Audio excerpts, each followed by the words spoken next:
Donc la maison que j'avais trouvée, que la maison que j'étais en train de louer, j'étais arrivé là chez moi et j'étais entré. Arrivé là, c'est là que vraiment il y avait tout un tas de démons qui m'attendaient là. Là qu'il me dira que non.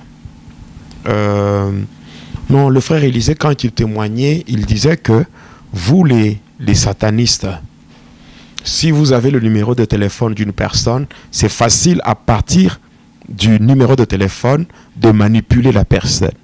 Alors si réellement tu as besoin du pasteur, je te donne carrément les coordonnées, comme ça tu iras toi-même chez lui. Et lorsqu'il m'avait juste donné les coordonnées, j'avais même abandonné le... Va et Ziller, c'est l'histoire d'une vie transformée par Jésus-Christ après avoir servi le diable pendant 25 ans. Va et Ziller, c'est l'histoire du pasteur Jonas Lonkutumpala Yedidia, aujourd'hui serviteur de Dieu, jadis sataniste. Hormis le témoignage du pasteur Jonas, plusieurs thématiques seront abordées dans différents numéros de cette émission. Pour ne rien rater, abonnez-vous sur votre chaîne Jonas Lonkutumpala, chaîne officielle.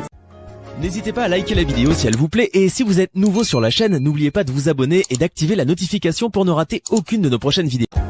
N'hésitez pas à liker la vidéo si elle vous plaît et si vous êtes nouveau sur la chaîne, n'oubliez pas de vous abonner et d'activer la notification pour ne rater aucune. Nous sommes là pour vous servir, étant donné que Dieu, par son amour, Dieu dans son amour, il a voulu que nous soyons là, que nous soyons en vie.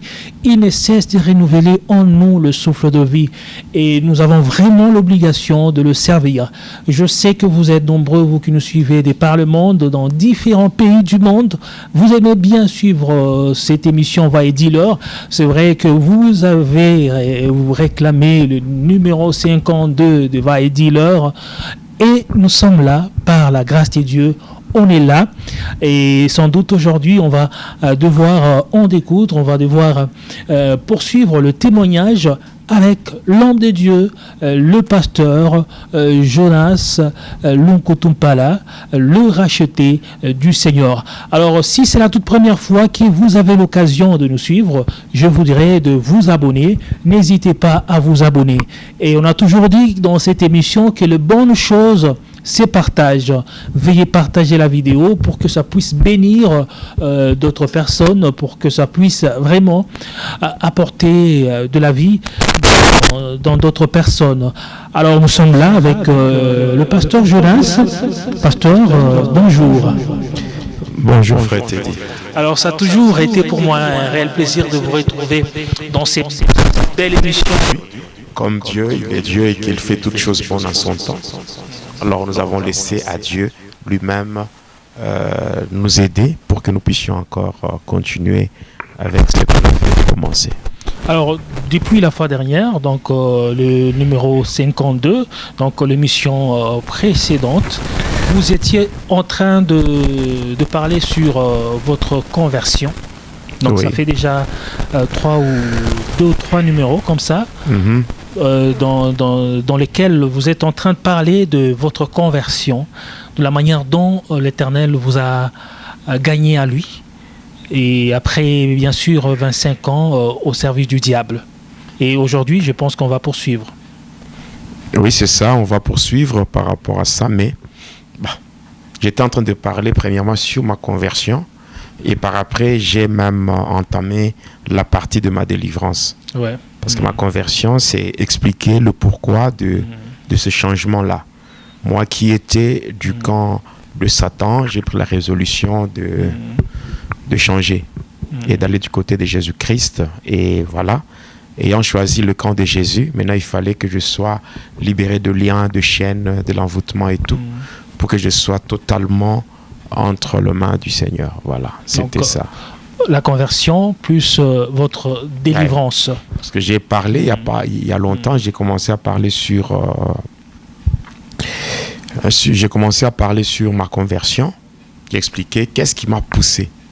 C'est ça la conversion. Ouais. Donc qu'est-ce qui m'a poussé à me séparer du diable, d'abandonner le camp auquel j'appartenais pour maintenant passer du côté de Jésus, dans le camp du Seigneur Jésus-Christ. Ayant fait ce choix-là, maintenant il fallait que je sois détaché de l'ancien camp. Donc le camp où j'étais, donc le camp de ténèbres. Mais pour cela, ça n'a pas été chose facile parce que l'ennemi ne voulait pas me laisser partir. Ok, et déjà dans ce que vous étiez en train de dire la dernière, on a vu que c'était pas facile, comme vous venez de le dire. Ouais. Vous avez vécu des moments trop difficiles. Ouais, très compliqué. Ouais. Très compliqués. Mais au bout de tout cela, Dieu reste Dieu et nous sommes avec vous aujourd'hui. Et la fois dernière, lorsque vous étiez en train d'expliquer, je me dis c'était vraiment terrible. On dirait dans un film, c'était tellement terrible, Pasteur Jonas. Oui, donc je ne cesserai jamais de dire merci au Seigneur Jésus-Christ par rapport à ce qu'il a fait. Parce que si ça dépendait que de moi, en fait, je ne serais même plus de ce monde. Mais comme le Seigneur Jésus-Christ est impliqué dans cette affaire et il a mis fin au règne de mes souffrances, voilà pourquoi je dis encore merci au Seigneur Jésus-Christ pour le grand travail qu'il a opéré dans ma vie en me tirant de là où j'étais, en me dénichant du gouffre de la magie, en me tirant dans les griffes de Satan. En tout cas, que la gloire lui soit rendue. Vous avez fréquenté moultes églises, beaucoup d'églises, à la recherche de la délivrance. En tout cas, jusque-là, jusqu'au numéro 51, c'était sans succès. Alors, on aimerait savoir la suite. On va poursuivre le témoignage que vous aviez interrompu la fois dernière. D'accord, je vais rapidement lire une portion d'écriture. Oui. Afin que cela nous serve de soubassement, passant par notre témoignage. Alors, c'est le psaume 66, le psaume numéro 66 et la strophe 16, qui dit ceci: venez, écoutez, vous tous qui craignez Dieu, et je raconterai ce qu'il a fait à mon âme. Venez, écoutez, vous tous qui craignez Dieu, et je raconterai ce qu'il a fait à mon âme. Voilà. Donc, comme je le dis au début, que depuis un certain temps, j'ai parlé sur ma conversion, c'est-à-dire le pourquoi de ce changement.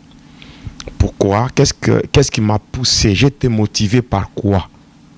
Pour quitter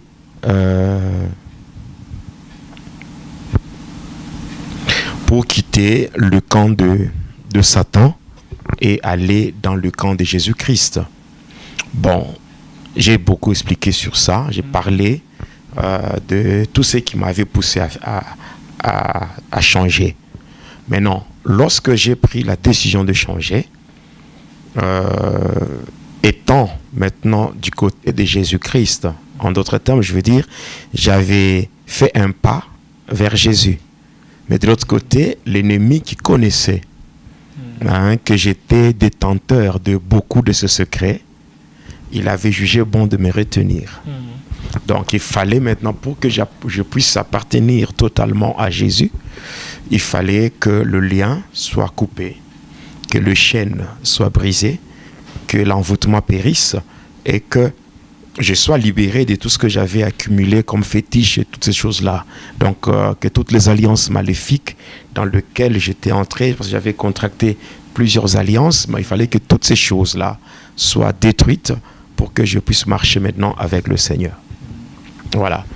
Alors, quand j'ai commencé à quitter ce camp-là, alors l'ennemi, connaissant tout ce qu'il avait investi en moi, toutes les différentes formations par lesquelles j'étais passé, alors il ne voulait pas, parce qu'il savait très bien qu'une fois libéré, la première chose que j'allais faire, c'était dénoncer ou dévoiler ses œuvres. Alors comme lui, il n'aime jamais à ce que ses œuvres soient dévoilées, c'est comme ça qu'il a cherché par tout le moyen comment m'empêcher, comment faire pour me détruire, soit aller jusqu'à me tuer pour que ce secret soit gardé. Voilà. Mais comme ma vie ne dépend pas de lui, alors ma vie dépend de mon Créateur, alors le Créateur, lui, il a jugé de faire les choses autrement. Voilà. Alors, je suis en train d'expliquer, de parler à tous ceux-là qui aiment Dieu, ceux-là qui craignent Dieu. Je suis en train de leur dire ce que Jésus a fait à mon âme. Vous savez, j'étais un prisonnier. J'étais un esclave de Satan pendant plus ou moins 25 ans. Et comme disait David dans les psaumes 142 et le verset 8, il dit « Éternel, tire mon âme de sa prison. Les justes viendront m'entourer lorsque tu m'auras fait du bien. » Il y a des prisons dans lesquelles nous nous retrouvons, ou les prisons dans lesquelles les hommes se retrouvent, qui dépassent même les prisons de ce monde ici. Il y a des gens physiquement, ils peuvent paraître comme étant des hommes libres, mais si ils sont prisonniers au niveau de l'âme, c'est vraiment malheureux. C'était mon cas. Alors je cherchais par tout le moyen comment quitter, comment aller loin de Satan. Mais j'étais toujours réclamé. On m'avait réclamé. Donc le diable faisait tout pour me réclamer et m'empêcher d'aller loin avec Jésus. Alors j'ai expliqué d'autres étapes. Et la dernière fois, j'étais arrivé à l'étape où j'étais parti voir un pasteur, le pasteur René Fan, qui avait aussi prié pour la délivrance d'un bien-aimé, le frère Élisée K.P. Mabiliata. Voilà, il a déjà témoigné même. Oui, donc a écrit ça. À l'église écrit ça, oui. Même à Lubumbashi. Et ce sont des témoignages qu'on a eu à mettre aussi sur la chaîne YouTube Jonas Lonko Tumpala. Voilà. Alors c'est ce pasteur-là, le pasteur René Fan, qui m'avait fixé rendez-vous. Et quand j'étais parti chez lui, c'était vers 14h, j'étais parti, arrivé chez lui, lui-même n'était pas là, il était absent. Et c'est sa femme qui m'avait reçu. Alors quand je parlais avec sa femme, je lui parlais sur le pourquoi de ma visite. Je lui avais même fait voir que c'était son mari, le pasteur René, qui m'avait demandé de passer le voir à 14h. Mais bon, la femme me dira qu'il était parti voir le surintendant. Et c'est ce qui avait fait que c'était impossible pour moi Donc je voulais même attendre, mais la femme du pasteur m'avait fait voir qu'elle ne savait pas quand est-ce que son mari serait de retour. C'est comme ça que j'avais jugé bon de rentrer. Et pendant que je rentrais chez moi, arrivé au croisement des avenues Lumumba et Kakontwe, c'est là que j'avais reçu un appel du monde de ténèbres. Passant par cet appel, on me disait que moi, je n'étais pas... Donc je ne comprenais pas les instructions qu'eux me donnaient et par conséquent j'allais subir maintenant, les conséquences liées à ma désobéissance. C'est comme ça que on a commencé à me tabasser sérieusement et j'évoluais en courant jusqu'à ce que j'étais arrivé au niveau de l'église Ngaringaz. Donc c'était en plein jour, c'était déjà donc 14h, 15h. Et tout le monde était là parce qu'il y avait une forte circulation. Et voilà, les gens voyaient comment j'étais tabassé, comment je sautais, je tombais et je saignais. Voilà. Jusqu'à ce qu'arrivé au niveau du terrain Binamé, c'est là qu'il y a un terrain de foot. Voilà, à Likassi, on appelle ça terrain Binamé. C'est au croisement des avenues Lumumba et Lufira. Alors j'étais tombé par terre et étant allongé au sol, j'avais vu un jeune homme qui passait, je le connaissais bien. Je l'avais fait signe de venir et quand il était arrivé là où j'étais, je lui avais demandé d'aller chez mon frère aîné pour l'appeler afin qu'il vienne m'assister. Et quelques temps après, il était rentré pour me dire que mon frère n'était pas chez lui. Et comme ça que j'avais quitté là, et j'étais parti. J'ai continué à courir jusqu'à ce que je sois arrivé. J'étais arrivé au croisement des avenues Lumumba et Mukumbi. Et là, je prends maintenant l'avenue Mukumbi, je descends, je dépasse l'avenue Chaba. Après, je dépasse l'avenue Kapenda. Après Kapenda, j'étais sur l'avenue Campolis. Et c'est là que on m'avait donné un coup de marteau. Un coup de marteau à la tête. Là, c'était le démon Saïdor que Lucifer a toujours utilisé le démon Saïdor pour provoquer des accidents de circulation. Lorsque le démon Saïdor, c'est un démon qui vient avec un marteau. Donc, il tient à sa main droite un marteau Alors, il utilise ce marteau pour donner des coups au bus et même au minibus pour que ce bus-là fasse des tonneaux. Alors, c'est comme ça. Alors, ce marteau-là qu'on utilise pour cogner ou frapper au bus, c'est ce qu'on avait utilisé pour me frapper à la tête. C'était à ce niveau. Alors là, quand j'avais reçu ce coup, j'étais tombé par terre. Donc, je m'étais allongé comme ça par terre. Et là, j'ai commencé à vomir cette fois-là. Donc, ce n'était pas une simple hémorragie. C'est pas un simple saignement, mais cette fois-là, je vomissais. Non, en fait, ce sont des choses qui se passaient spirituellement. Non, pas spirituellement. Physiquement, parce qu'il y avait des gens qui voyaient. Ouais. Mais le Saïdor, personne ne le voyait physiquement. Le Saïdor, lui, personne ne l'avait vu. Mais cependant, moi-même, je le voyais avec son marteau. Mais quand il me frappait, les gens me voyaient seulement tomber en poussant un grand cri de détresse. Mais quand j'étais tombé par terre, les gens me voyaient par terre. Il y avait une foule de gens, un attroupement. Et quand j'ai commencé à vomir des boules de sang, ça, ce n'était pas spirituel parce que tout le monde voyait parce que ça tombait par terre, au sol. Vous étiez en train de sentir ces douleurs-là. Mais c'était des douleurs insupportables, je dirais atroces. Et je sentais cela. Et c'est comme ça que les gens qui étaient là voulaient me prendre pour m'amener à l'hôpital. Mais moi-même, sachant très bien que les hôpitaux, les centres de santé, les dispensaires, ce sont des endroits qui sont vraiment sous contrôle de Satan. Et je savais que c'est là qu'on allait m'achever. Et par conséquent, j'avais refusé, j'avais demandé seulement qu'on me laisse. Et lorsqu'on m'avait laissé, c'est comme ça que j'avançais seul sur l'avenue Mukumbi. J'avançais vers le fond là, il y avait un pont. Il y avait un ravin, et puis il y avait ce ravin-là, et puis il y avait un pont. C'est comme s'il y avait, en fait, je dirais, il y avait un cours d'eau. Mais il y avait un pont qui reliait les deux parties. C'est comme ça que moi, arrivé au niveau du pont, j'étais tombé par terre. Et là, c'était impossible de me relever. Je ne pouvais pas me tenir debout pour avancer. Et c'est comme ça que maintenant, comme j'étais j'étais par terre, la seule chose que je pouvais faire, c'était marcher à quatre pattes. C'est comme ça que de là, donc à partir du pont, j'avais traversé tout le pont à quatre pattes et j'avançais jusqu'à ce que je m'étais retrouvé à un endroit.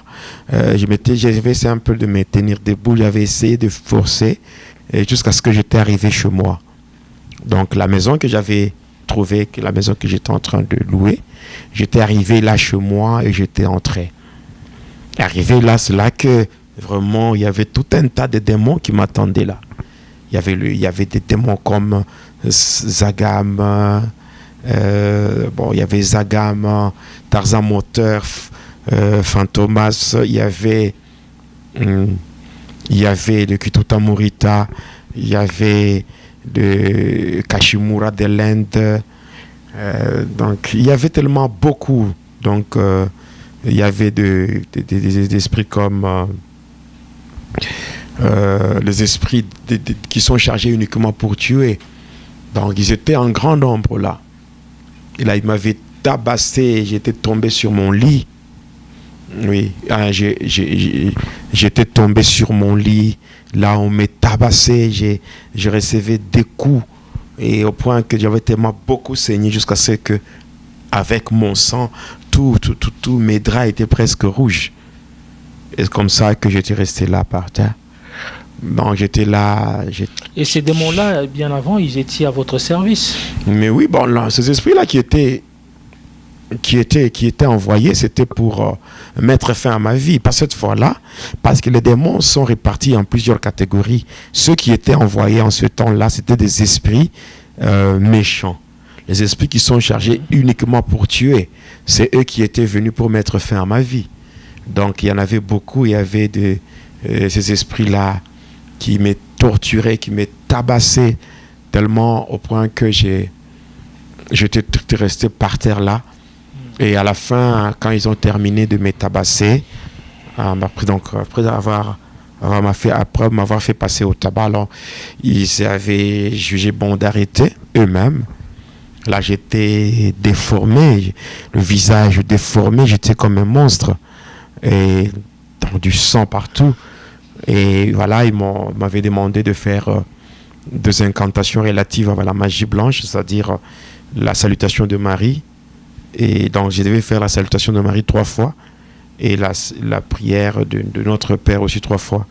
Parce que ces prières-là, même la prière de Notre Père, lorsque vous la faites une seule fois, au fait, cette prière, c'est un canevas qui nous montre les étapes de la prière. Mais si ça devient quelque chose que vous êtes en train de faire par répétition, ça devient directement des incantations de la magie blanche. Donc, quand ils étaient partis, j'étais resté seul. Donc, il fallait au moins presque 5 à 6 jours pour que je me rétablisse et que mon visage puisse reprendre sa forme normale. Donc, après, j'étais resté. Et là, j'avais pris une résolution. La résolution que j'avais prise, c'était celle de ne plus invoquer ni le diable et de ne plus me rendre aux églises ou consulter des pasteurs. Donc, j'avais jugé bon de rester comme ça seul. C'est comme ça que j'ai continué à vivre ma vie. Donc, vous ne faisiez plus appel aux esprits mauvais. Non. Vous avez arrêté même de fréquenter l'église. En fait, je ne fréquentais pas l'église, donc aller vers les églises. Aller vers les églises ou bien consulter des pasteurs selon les coordonnées qu'on me donnait par des gens ça et là. Donc, je m'étais dit que j'ai fait ce qui était faisable. J'ai fait ce que je pouvais faire, ce qui était en mon pouvoir humainement parlant. Mais le reste, en fait, si Dieu lui-même voulait m'aider, il n'avait qu'à le faire. Et si c'est le diable qui voulait me tuer, il pouvait aussi le faire. Alors vous étiez là en train d'attendre tout ce qui pouvait arriver. Tout ce qui pouvait m'arriver, je m'étais dit, ça va. J'ai fait ce que je pouvais faire en tout cas. Que pourra. Alors, j'étais resté comme cela. Jusqu'à ce que j'ai continué à vivre ma vie normalement.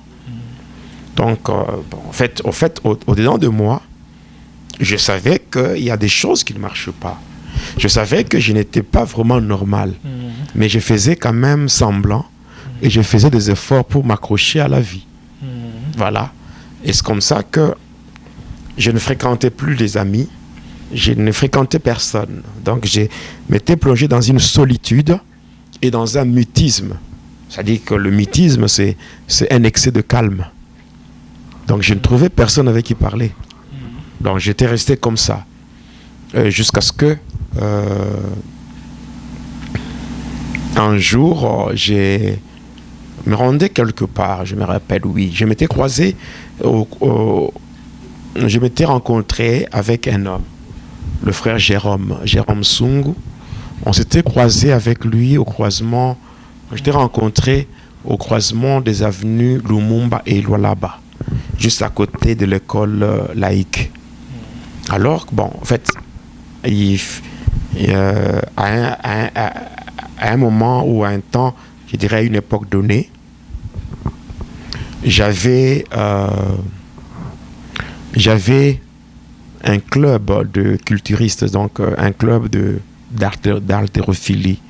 J'entraînais beaucoup de gens. Dans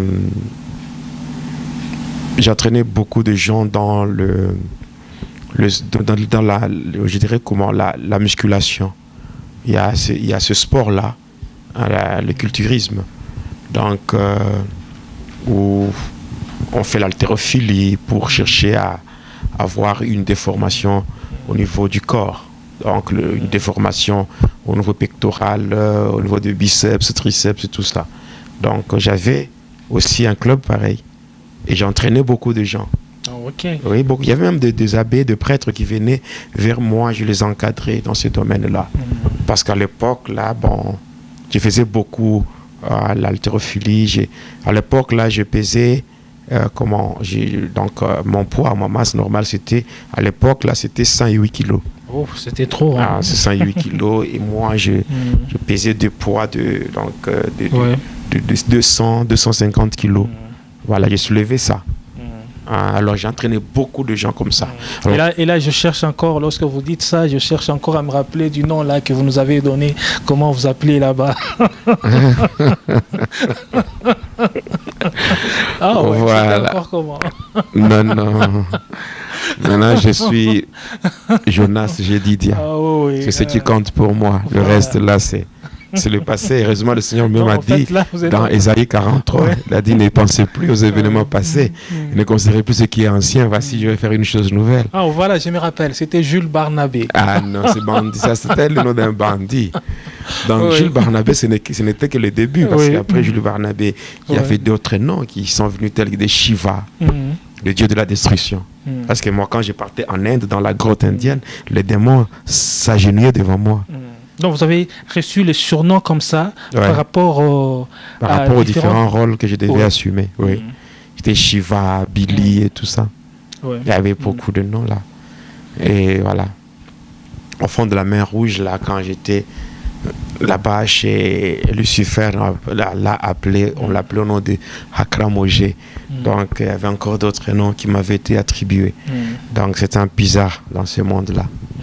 Oui, c'est comme ça que lorsque j'avais fait la rencontre avec ce frère-là au croisement des avenues Lumumba et Lualaba, c'est là qu'on s'était salué. C'était quelqu'un que j'avais encadré.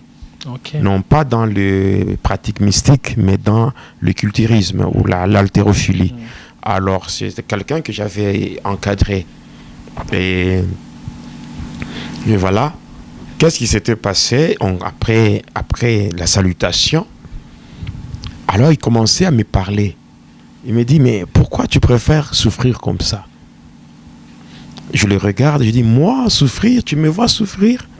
Il dit, mais oui, parce que dernièrement, nous avons reçu dans notre église un frère. Un frère qui est venu témoigner.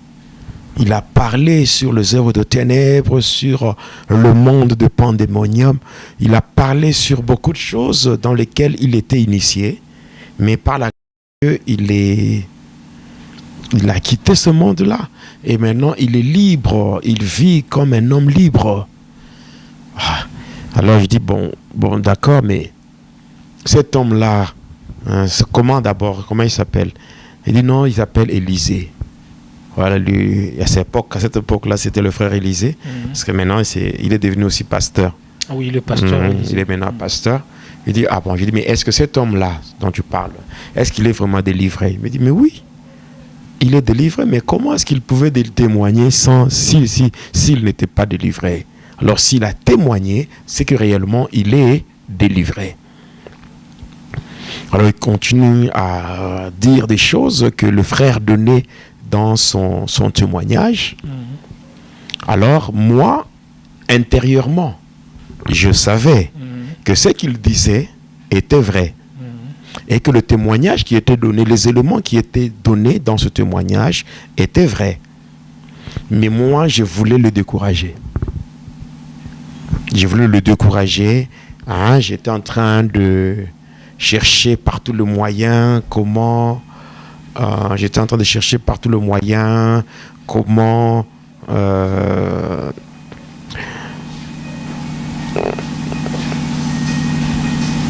faire à ce que qu'il ne soit pas convaincu de la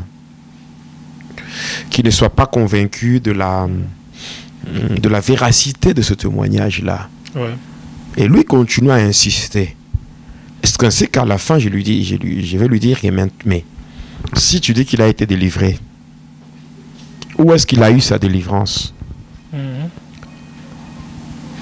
Il me dit, oh non, mais il a eu sa délivrance à Kambove. À Kambove, auprès du pasteur René Fan. Donc le pasteur que moi j'ai fréquenté là. Donc il me fixait des rendez-vous, dans les rendez-vous qui avaient avorté. Et c'est ce pasteur-là qui avait prié pour Élisée. Moi je dis, comme c'est ce pasteur-là, bon, c'est pas la peine, j'ai déjà été là, mais... Et puis je lui dis, toi tu me dis que moi je souffre. Mais toi là, qu'est-ce que tu as de spécial? Qu'est-ce que tu as qui peut se comparer avec ce que moi j'ai? Par rapport à ce que moi je possède, qu'est-ce que toi tu as? J'imagine, il faut d'abord comprendre, à l'époque là, j'avais un portefeuille magique. Donc j'avais comme salaire $1000 par jour. Donc j'avais le portefeuille magique, j'avais le salaire là qui venait par l'entremise du portefeuille. Du portefeuille magique, oui. Ouais. Et cet argent, ce n'était pas spirituel, c'est physique, mais tout le monde voyait. Quand vous vous réveillez le matin, vous déjà dans votre portefeuille là. Mais beaucoup de gens voyaient comment j'étais dans une aisance financière. Oui. Mais et puis il me dit, ah toi tu as beaucoup d'argent et c'est vrai. Moi tel que je suis, je n'ai rien qui soit comparable à ce que toi tu possèdes. Mais moi tel que je suis une sentinelle dans une entreprise, l'entreprise de Swan & Pool. Mais avec mon petit salaire que je reçois, à la fin de chaque mois, j'ai la paix. J'ai la paix du cœur. Alors lorsqu'il avait parlé de la paix du cœur, c'est comme s'il m'avait poignardé dans le cœur. Vous savez, on peut tout avoir. On peut tout avoir, mais si on n'a pas la paix, si on n'a pas la paix du cœur, on est malheureux. Voilà pourquoi le Seigneur Jésus-Christ, il est le prince de paix. Lorsqu'il fait son entrée dans la vie d'une personne, la première des choses qu'il commence par donner, c'est la paix. Et même après sa résurrection, quand il était apparu dans la chambre où étaient cachés les disciples, il leur avait dit, recevez la paix. Donc, je pouvais avoir tout ce que j'avais, mais je manquais la paix. Je n'avais pas la paix. Là, c'est le cas de le dire, je n'avais pas la paix. Et lorsque il a parlé de la paix, directement, vous étiez vraiment touché au fort de vous-même. Oui, j'étais à l'intérieur de vous-même, et certainement, vous êtes senti que vous étiez vraiment désappointé, vous étiez déboussolé. Non, en fait, quand il parlait de la paix, c'était la chose qui me manquait. Okay. C'était la chose que je cherchais. Parce que moi, tel que je suis, même quand j'ai donné ma vie à Jésus-Christ, je ne suis pas venu chercher l'argent auprès de Jésus. L'argent, c'est un bonus que le Seigneur nous donne. Il est dit dans Matthieu 6,33, recherchez premièrement le royaume et la justice de Dieu. Et le reste vous sera donné par après. Lorsqu'on a Jésus avec soi, donc on a la paix. Le reste que les hommes cherchent, ce sont des choses que le Seigneur donne. Le mal aujourd'hui dans l'église, c'est quoi? Les gens cherchent ce qui se donne au lieu de chercher ce qui se cherche. Ce qui se cherche, c'est le royaume et la justice de Dieu. Et ce qui se donne, c'est le reste. Au lieu de chercher le royaume et la justice de Dieu, les hommes cherchent ce qui se donne. Parce que vous savez, quand vous avez trouvé le royaume et la justice de Dieu, et cela fera de vous une personne qui fera de l'Éternel ses délices. Et le psaume 37, le verset 4 déclare, fais de l'Éternel tes délices, et il t'accordera ce que ton cœur désire. Ouais. Et puis, quand il dit ça, je lui dis, le pasteur dont tu parles, le pasteur René Fan, j'ai déjà été chez lui plusieurs fois, mais je n'ai jamais trouvé solution à mon problème. Et c'est comme ça que je lui ai dit que voilà, j'ai déjà été là-bas plusieurs fois, mais en tout cas, c'est pas la peine. Alors il me dit, moi je connais le pasteur René Fan, mais cependant, je ne suis pas de son église. Moi je prie dans une autre église, une église méthodiste. Le nom de l'église, c'est la paroisse. Dans le nom de la paroisse, c'est Mont-Hermont. C'est une paroisse francophone. Alors je lui dis, donne-moi alors le numéro de téléphone du pasteur. Comme ça, je peux l'appeler pour entrer en contact avec lui. Et c'est comme ça qu'il me dira que non. Non, le frère Élisée, quand il témoignait, il disait que vous, les satanistes, si vous avez le numéro de téléphone d'une personne, c'est facile à partir du numéro de téléphone de manipuler la personne. Alors si réellement tu as besoin du pasteur, je te donne carrément les coordonnées. Comme ça, tu iras toi-même chez lui. Et lorsqu'il m'avait juste donné les coordonnées, j'avais même abandonné le rendez-vous que j'avais. Là où je me rendais, j'avais décidé de faire demi-tour. J'étais rentré chez moi, je m'étais changé, tout ça. Et de là, j'étais parti voir le pasteur. Donc vous étiez chez lui avant? Non. Là, lorsque vous avez vu sa femme, c'est pas... Non, ce n'est pas ce pasteur-là. Ah, ok. Là, c'est un autre pasteur. Ah, ok. Le pasteur du frère qui me parlait. Ah, oui. Lui, il s'appelait Jacques. Ah, ok. Le pasteur Jacques Mouton. D'ailleurs, il est présentement ici à Lubumbashi. Ah, ok. De méthodiste. Il est méthodiste, donc il a été transféré de l'Ikassi. On l'a amené à la Rouachi. Ah, ok. À la Rouachi, la paroisse Damas. Oui. Et il m'avait même invité en 2011, quand il était là-bas. Il m'avait invité pour que je donne mon témoignage dans la paroisse où il travaillait, où il était affecté. J'ai travaillé là-bas. Et lorsqu'on l'avait encore transféré de la Rouachi de Damas à Sion, Sion de la Kenya, il m'avait encore invité. J'étais encore parti donner mon témoignage là-bas. Voilà. Maintenant, il est du côté Joli City, là donc côté la route Kin-Sévère. Ouais. Il y a une grande paroisse, une grande église méthodiste là-bas. C'est là où il est maintenant. Je vois. Le pasteur Jacques. Alors j'étais parti. J'arrive, je dépasse l'église. Il y avait un grand temple de l'église méthodiste. C'est l'église, il y avait un temple qui a abrité 2 paroisses.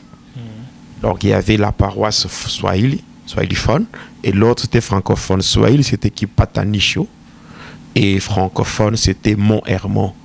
Alors lui, le pasteur Jacques Moutonde, il était le pasteur titulaire de la paroisse francophone. Et c'est comme ça que j'étais parti le voir. Il était derrière l'église, il y avait des maisons construites pour les pasteurs. Il y avait comme un camp pastoral où donc il y a des maisons où les pasteurs méthodistes étaient logés.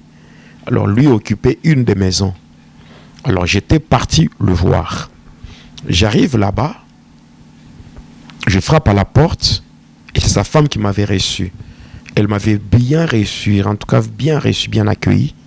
Et j'étais entré au salon. Je lui demande si le pasteur était là. Elle dit oui. Et le pasteur était là. Il s'apprêtait pour aller au champ.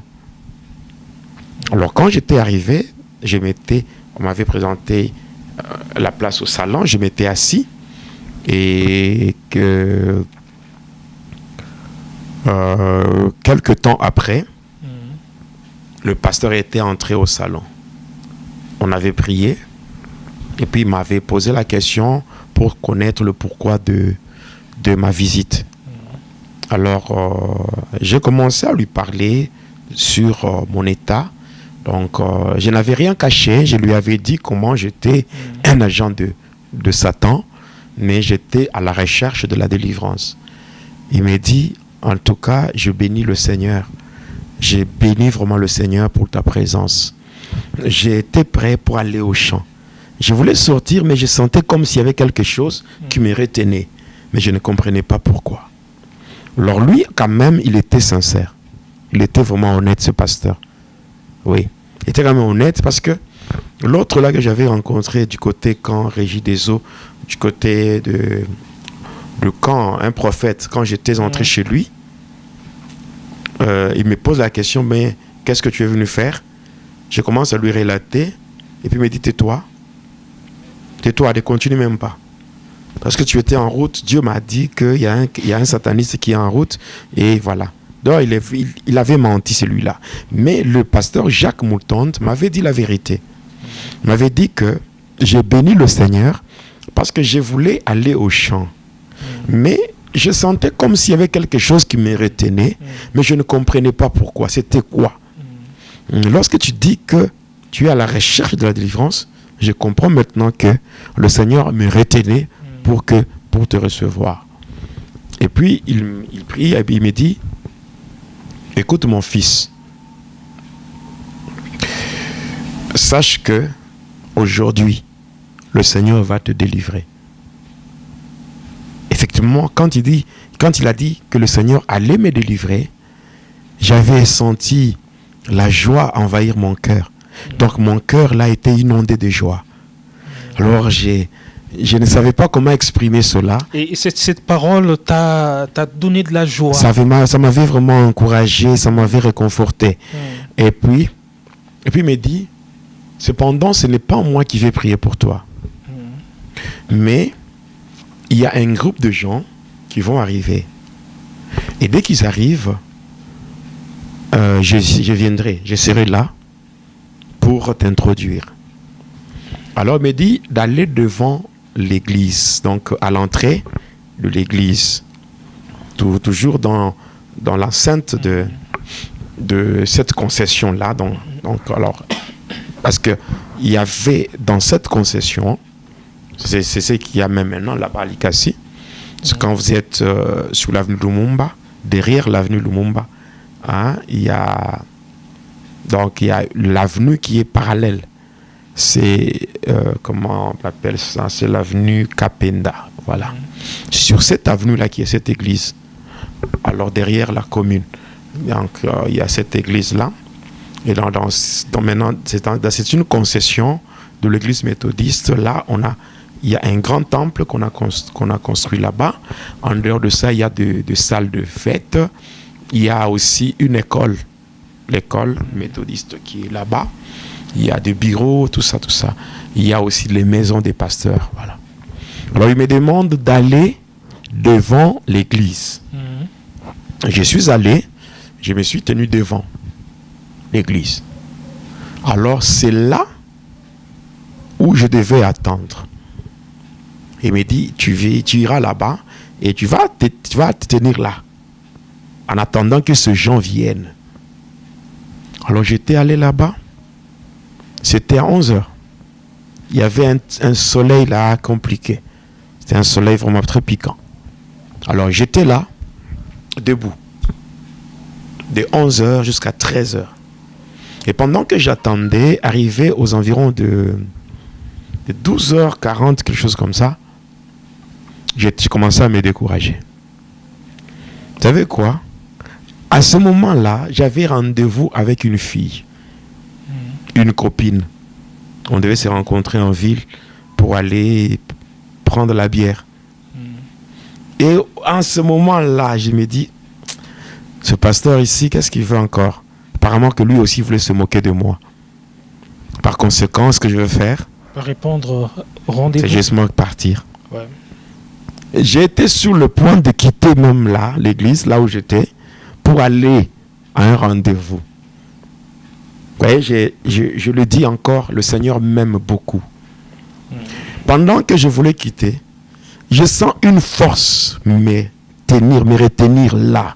Et une voix, j'entendais comme si c'était dans mes pensées, une voix qui me disait, reste, c'est le jour de ta délivrance. Alors c'était une voix qui parlait tellement avec douceur, au-dedans de moi. Et cette voix, quand elle me parlait, c'est comme si cette voix commençait à renouveler en moi une joie. Jusqu'à 13h. Et arrivé à 13h, je vois quelques personnes qui entraient aussi dans la parcelle de l'église. Les personnes là entraient, au lieu d'entrer dans l'église, mais elles se dirigeaient tout droit dans une salle. Et après un temps là, j'entendais maintenant des cantiques, les gens chantaient, tout ça. Ils chantaient, ils priaient. Et après 30 minutes, vers 13h30, je vois le pasteur Jacques Moutonde qui vient. Alors, il me tient par la main. Et puis quand il m'a tenu par la main, il me dit, mon fils, je t'accompagne. Et tellement quand il me parlait, la seule chose que j'ai beaucoup aimé chez lui, c'est que il m'avait témoigné une affection d'un père. Parce qu'un vrai pasteur, c'est un père. Mais il y avait beaucoup de ceux-là qui me recevaient. Je sentais la méfiance. Lorsque je leur parlais, donc il y avait une certaine méfiance de leur côté. Mais lui, il m'avait même tenu par la main. Il me dit, mon fils, viens, je t'accompagne. Et nous étions partis à deux. Et avec lui, vous étiez en train de vous sentir vraiment rassuré. Oui. Et lorsque nous étions arrivés là-bas, il a frappé à la porte. On a ouvert. C'était le frère Emmanuel Kalala qui avait ouvert la porte. Il n'était pas seul. Il y avait aussi Maman Déborah, qui était la présidente de l'intercession. Il y avait aussi Papa Jérémie, qui était le conseiller au niveau de l'intercession. Il y avait le frère Paul Moutanti, qui était le vice-président de l'évangélisation. Il y avait aussi Mouzé Élisée. Paul Moutanti, le pasteur, il est aujourd'hui pasteur. Il est aujourd'hui pasteur. Il était même... il est déjà même passé dans cette émission. Dans cette émission, oui. Va et dis-leur. On était avec lui. Oui. Après la convention la convention qui était organisée a écrit ça. D'ailleurs, il était même orateur.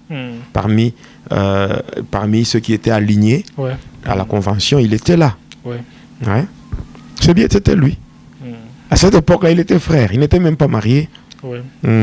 Alors, j'ai été entré là-bas et le pasteur m'avait présenté. Juste après la présentation, le pasteur avait fait demi-tour pour rentrer chez lui.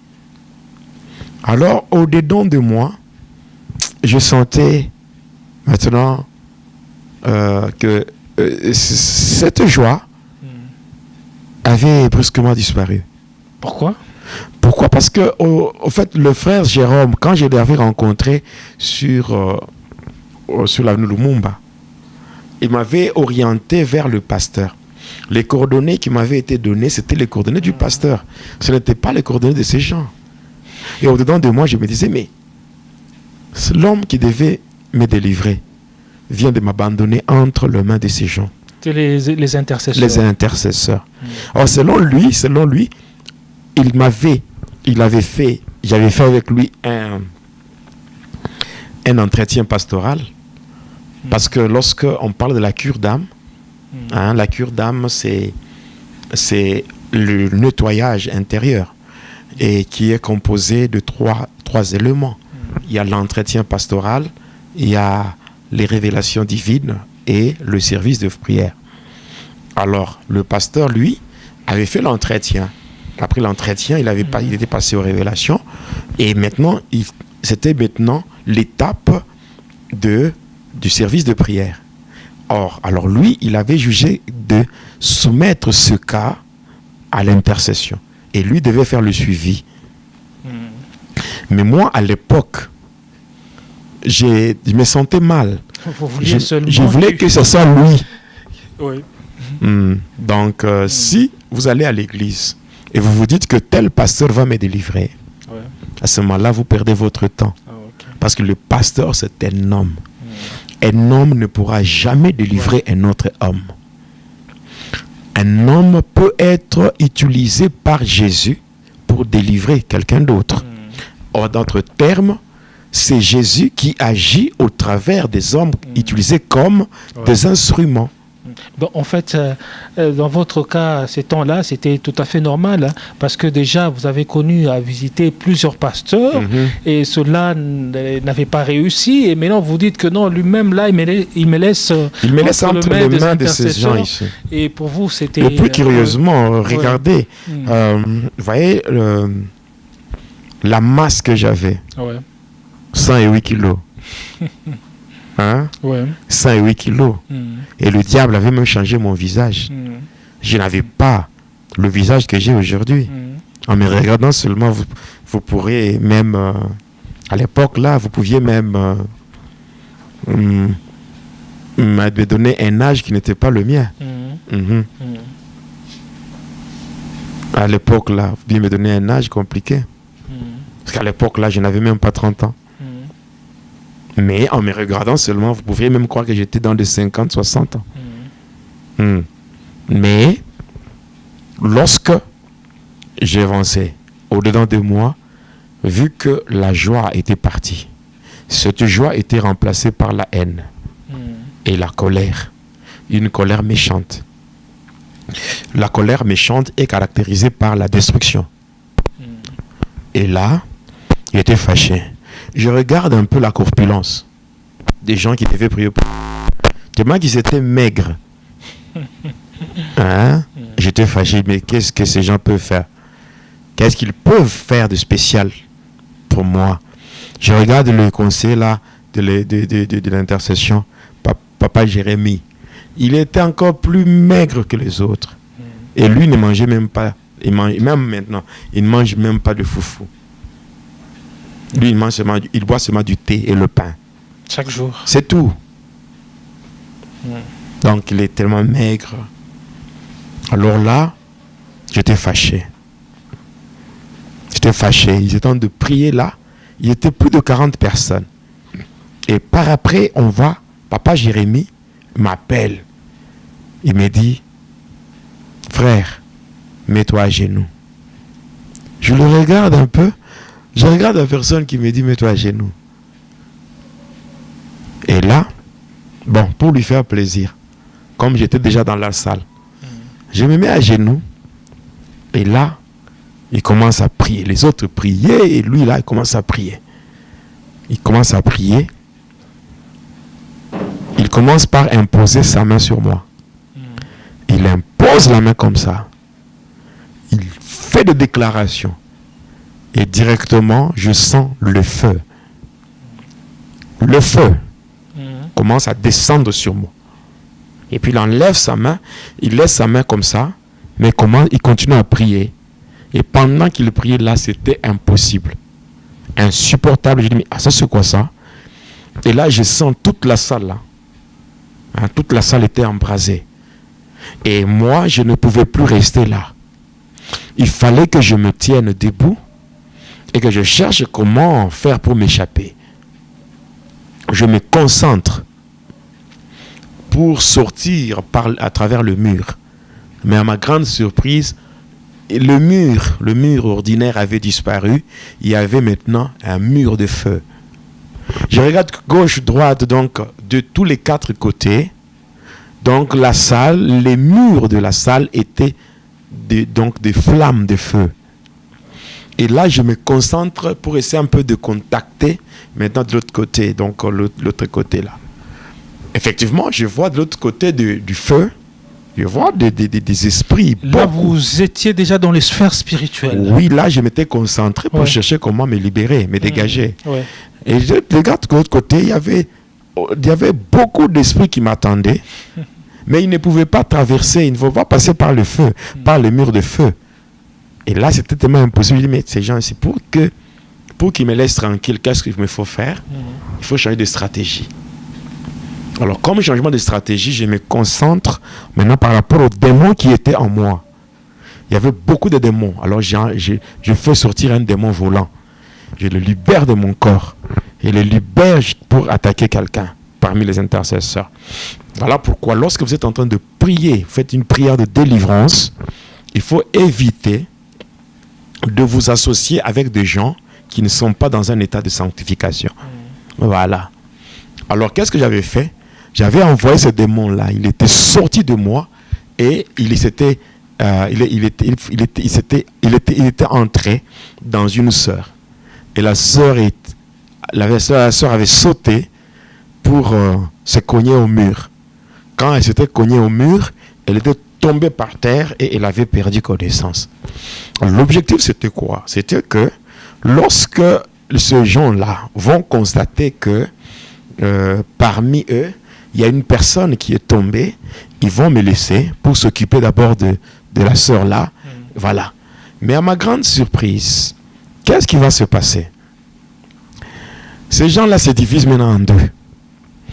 Une équipe qui s'occupe de la sœur et une équipe qui reste avec moi. Et c'est comme ça que, dans cette atmosphère-là... Mais vous, dès le départ, vous aviez besoin de la délivrance. Oui, j'avais besoin de la délivrance. Mais, vous savez, il est dit dans Osée 4:6 que mon peuple périt par manque de connaissance. Moi, quand j'avais cette joie, c'était pourquoi? Pour moi, c'était parce que j'avais rencontré la personne qu'il fallait. Et c'est cette personne-là qui m'avait tellement... La personne qu'il fallait selon vous. Selon moi, Ouais. la personne vers qui j'ai été orienté, je l'avais rencontrée. Ouais. Et le fait de rencontrer cette personne, ça m'avait procuré la joie. Et par rapport à ça, j'étais avec le pasteur et tout, jusque quand il m'a abandonné là-bas. Pour moi, je me disais que mais il m'a laissé entre les mains des incapables, des personnes qui vont encore me distraire pour que je vive le même scénario que j'ai vécu dans d'autres endroits. C'est comme ça que j'ai été animé par la haine. Et non seulement la haine contre le pasteur d'abord, et la colère contre ces gens qui m'entouraient, vu ma corpulence et aussi voyant comment ils étaient. Alors, voyez un peu, avec tout ça, la haine ainsi que la colère, le diable a profité de ça. Maintenant, lorsque le feu commençait et tout, je voulais me dégager. Et là, j'étais embrouillé, je n'étais plus moi-même. Je voulais maintenant me libérer. Et cherchant à me libérer, c'est comme ça que j'avais libéré un démon volant pour s'incarner dans la sœur et la faire tomber pour que ce gens me laisse. Mais à ma grande surprise, au lieu que ce gens-là puissent me laisser et s'occuper de la sœur, ils s'étaient séparés ou divisés en deux groupes. Un groupe était resté avec moi et un autre groupe était avec la sœur. Après de fortes prières, la sœur était revenue à elle-même. Mais moi, en ce temps-là, j'ai lutté jusqu'à ce que j'étais tombé par terre et j'avais perdu connaissance. Quelques temps plus tard, je vais ouvrir les yeux. Et quand j'ouvrais les yeux, je regarde maintenant autour de moi. J'étais maintenant au centre. Et c'est eux maintenant qui m'entouraient. J'étais au centre là avec mes habits. Donc il y avait la poussière parce que j'étais tombé par terre et tout. Et maintenant, j'étais là. Je regardais ceux qui m'entouraient. C'est ainsi que papa Jérémie était venu, s'était approché de moi. Et il me dit, frère, je dis oui. Comment t'appelles-tu? Il me pose la question de savoir mon nom. Je dis, je m'appelle, c'était comme ça. Je m'appelle, vous imaginez, ce jour-là, j'avais oublié mon nom. Oui, j'avais oublié mon nom. Je ne savais même plus comment je m'appelais, comment on m'appelait, je ne savais plus rien. J'avais oublié, j'avais perdu mon identité. Et en me regardant, il me dit, frère, Dieu me dit que ton nom, c'est Jonas. Et là, il me pose encore la question, comment t'appelles-tu? Je dis, moi, je m'appelle Jonas. Et maintenant, Jonas, c'était facile. Le nom qu'on venait à peine de me donner, je l'avais retenu au point d'oublier le nom que j'avais avant. C'était le premier signe de ma délivrance, le changement d'identité. Le Seigneur avait changé mon identité. Après, on me libère. On me dit, après avoir prié pour moi bien sûr, on me dit, fais tout pour revenir le lendemain. Mais après la prière, quand même, vous avez retrouvé vos sens. Oui, j'avais retrouvé mes sens et je devais même rentrer chez moi. Ouais. Bon. Quand je sors de la salle, et après j'étais en route vers chez moi, je sors juste de l'enceinte de l'église ou de cette concession, la méthodiste, arrivé sur l'avenue Kapenda. Les esprits là qui ne pouvaient pas entrer là où j'étais parce qu'ils voyaient des murs de feu, ces esprits là étaient revenus sur moi. J'étais saisi de moi et là c'était compliqué. Même pour arriver chez moi, j'avais lutté et je suis arrivé chez moi. J'entre seulement chez moi là dans ma maison. C'était compliqué avec ces esprits-là.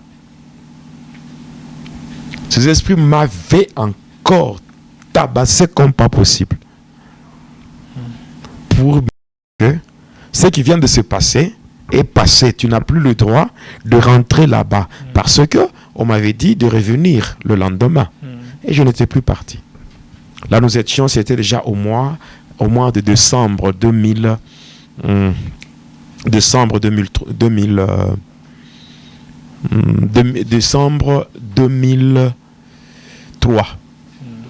C'était le 8 décembre, je me rappelle, même la date.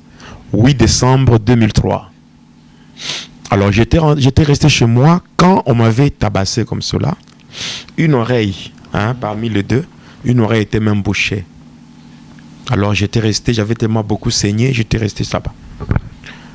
Pendant que je restais chez moi là-bas, le 8, et là, voyant que le 9, je n'étais pas parti, et ces gens-là maintenant étaient inquiets.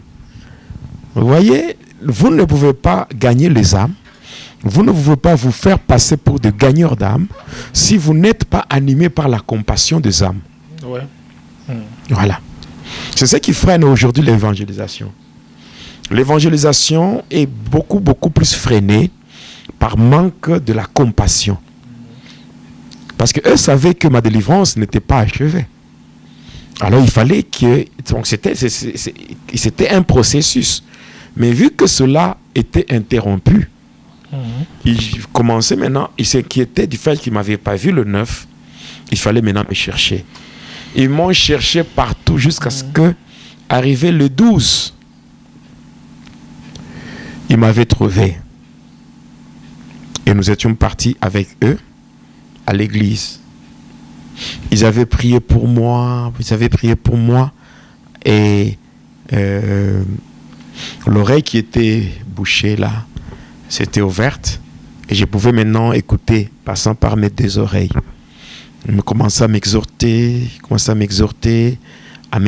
tout ça. Et après, j'étais rentré chez moi.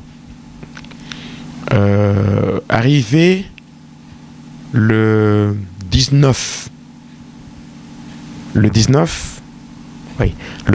décembre 2003, c'était un vendredi. Voilà, le 19, c'était un vendredi. Il m'avait rendu visite pour me dire que non, il y avait une veillée. Donc, il y avait une veillée de prière à l'église. Mais avant la veillée, il y avait une prière qui devait se faire à jeun. Donc, ils appelaient eux-mêmes vendredi combat. Vendredi combat, donc ça commençait chaque vendredi de 11h à 17h. Une prière faite dans un état de jeûne. Voilà. Et qui s'accompagne par la veillée. Oui, donc après, la nuit, il devait y avoir maintenant une veillée de prière. Ouais. Une veillée réservée uniquement aux intercesseurs. Alors, moi, j'avais dit, ok, ça va. Je veux aller. J'étais parti. D'abord à la prière de 11h. Bon, avant d'aller à la prière, le 18, c'était un jeudi. J'étais chez moi. Et avant de dormir, qu'est-ce que j'avais fait? J'avais fait une prière. Moi qui ne savais pas prier. Vous savez, prier, nous devons arriver à donner une définition simple de la prière. Dire que, d'abord, la prière, bien sûr, la Bible nous dit dans Ephésiens 6, le verset 18, « Faites en tout temps par l'Esprit toutes sortes de prières et de supplications, veillez à cela avec une entière persévérance. » Voilà. Quand on parle de toutes sortes de prières, là, c'est lorsqu'une personne est baptisée du Saint-Esprit, que le Saint-Esprit va l'aider à faire toutes sortes de prières. Mais une personne qui n'est pas encore baptisée, baptisée du Saint-Esprit, c'est une personne à qui on doit donner une définition simple de la prière, la prière comme étant un moyen par lequel un homme peut parler à Dieu. Oui. Alors, avant de m'allonger sur mon lit, j'avais fait ma courte prière, disons ceci. Je demandais au Seigneur et je disais, je me remets entre tes mains. Toi, tu me connais mieux que moi-même. Si seulement le diable pouvait remettre tout ce qu'il avait pris sur mon corps, en tout cas, Seigneur Jésus, je te servirai toute ma vie. Et c'est comme ça que j'ai dit Amen. Et puis je mettais cette courte prière-là. Mais en fait, je l'avais fait, cette prière, je l'avais faite avec vraiment la foi. Parce que je croyais vraiment en ce que Jésus était capable de faire. Partant des choses que vous avez vues. Passant par toutes les expériences par lesquelles j'étais passé, voir comment le Seigneur Jésus-Christ était en train de terrasser les esprits qui étaient sur mon parcours et tous les échecs que j'avais pu enregistrer juste à cause de l'intervention de Jésus dans la vie de ceux-là que j'attaquais. Alors j'avais fait cette prière et surtout lorsque j'avais vu le diable tomber de l'autre côté, alors c'était assez simple qui m'avait vraiment motivé. Et je dors. Arrivé le matin, je me réveille. À côté de mon lit, il y avait une petite table à côté. Je vois au-dessus de la table, je vois un petit flacon. Un petit flacon qui contenait mes cheveux, mes ongles, mon sang et la poussière prise sur la plante de mes pieds. C'était rentré comment? Moi qui n'étais pas pasteur. Je n'étais même pas, je ne sais pas. J'étais quelqu'un qui cherchait Jésus. Je n'étais même pas encore assis dans le Seigneur. Mais regardez ce qui s'était passé. Vous savez, quand vous avez la foi, la foi, c'est la foi qui donne même un sens à la prière. Une prière qui est faite sans la foi, c'est une perte de temps. Voilà pourquoi il a dit lui-même, si vous avez la foi, même si elle est petite comme le grain de sénévé, avec cette foi, vous pouvez ordonner à une montagne de se déplacer, à un arbre de se déraciner, à une montagne de se déplacer. Alors, à ma grande surprise, je vais vous retrouver ce flacon.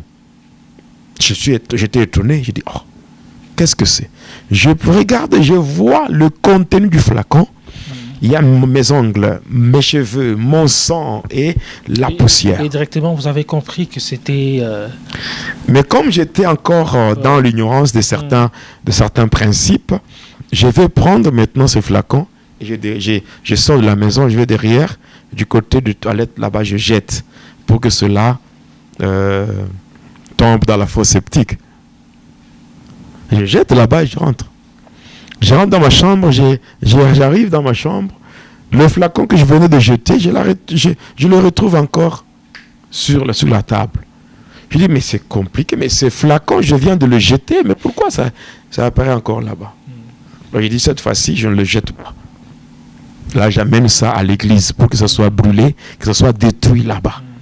Et là, je mets dans la poche, je portais un pantalon bleu, un pantalon jean de marque Max, ce que je portais avec un t-shirt là, et je sors de chez moi, je vais à l'église. J'arrive à 10 mètres de l'église, je ne pouvais pas avancer, je ne pouvais même pas soulever le pied comme ça. Donc j'étais devenu lourd, tout simplement à cause de ce flacon qui était dans ma poche. Donc c'était impossible pour moi même de faire un pas, avancer d'un pas, impossible. J'étais en train de lutter. Vous savez, frère, tu as dit, j'ai vécu dans le satanisme. Le premier ministre de Satan, quand j'étais avec lui en Inde, il m'avait dit que moi, j'étais un enfant issu de la prophétie de la sorcellerie. C'est-à-dire qu'il y avait une prophétie qui était donnée dans le monde des sorciers, qu'un enfant devait naître. Et lorsque j'étais né, cette prophétie s'était accomplie dans ce monde-là. Et lorsque j'étais avec lui, c'est comme ça que il m'avait raconté ces bêtises-là, mais quand j'avançais dans le satanisme, je n'avais pas de frein. Hein. Je montais au point que dans le satanisme, je m'étais retrouvé au-dessus même de ceux qui m'avaient initié. Cet homme qui m'avait initié dans la magie indienne, le niveau que j'avais atteint, lui m'appelait maître.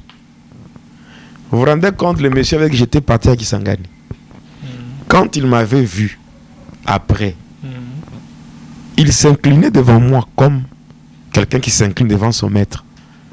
Mais c'était lui votre mentor. Mais c'était lui qui m'avait initié, même le prêtre catholique. Lorsque moi, j'étais parti faire le pacte de l'épée à partir de la 7e montagne du Vatican. Quand j'avais fait le pacte de l'épée pour accéder au monde de Tiferet, le pacte de l'épée, c'était à la 7e montagne du Vatican. Ça, je n'ai pas encore expliqué. Parce que j'avais promis que, vu qu'il y avait trop de polémiques, cet homme, il nous parle toujours de Satan, il nous parle toujours de ténèbres, il nous parle toujours de ténèbres. Voilà, alors nous avons dit, il faut d'abord qu'on mette une pause par rapport au témoignage, suivant une chronologie normale. Vous parlez de votre conversion. Que je parle un peu de ma conversion et aussi de ma délivrance. Après avoir montré à l'humanité, après avoir parlé à la face du monde, comment je me suis converti et comment le Seigneur m'a délivré, et je devais maintenant retourner, parce que nous sommes arrêtés là, nous étions en train de parler sur l'occultisme dans l'église. On n'avait pas encore terminé. Donc c'est par là quand on va terminer avec la partie de la délivrance, nous allons rentrer sur l'occultisme. L'occultisme est dans l'église, et là nous allons démontrer tout. Après nous allons montrer encore d'autres niveaux, d'autres échelons que j'avais atteints de l'autre côté. Alors, je dis ceci. Il est vrai que j'ai vécu dans le satanisme. Et les choses que j'ai vues en dépassant le monde de pandémonium pour accéder au Tiferet, les choses que j'ai vues lorsque j'avais atteint le 2e degré dans le mystère de la destruction qu'on appelle le vampirisme, après avoir dépassé tout ça, j'ai vu des choses. C'est vrai.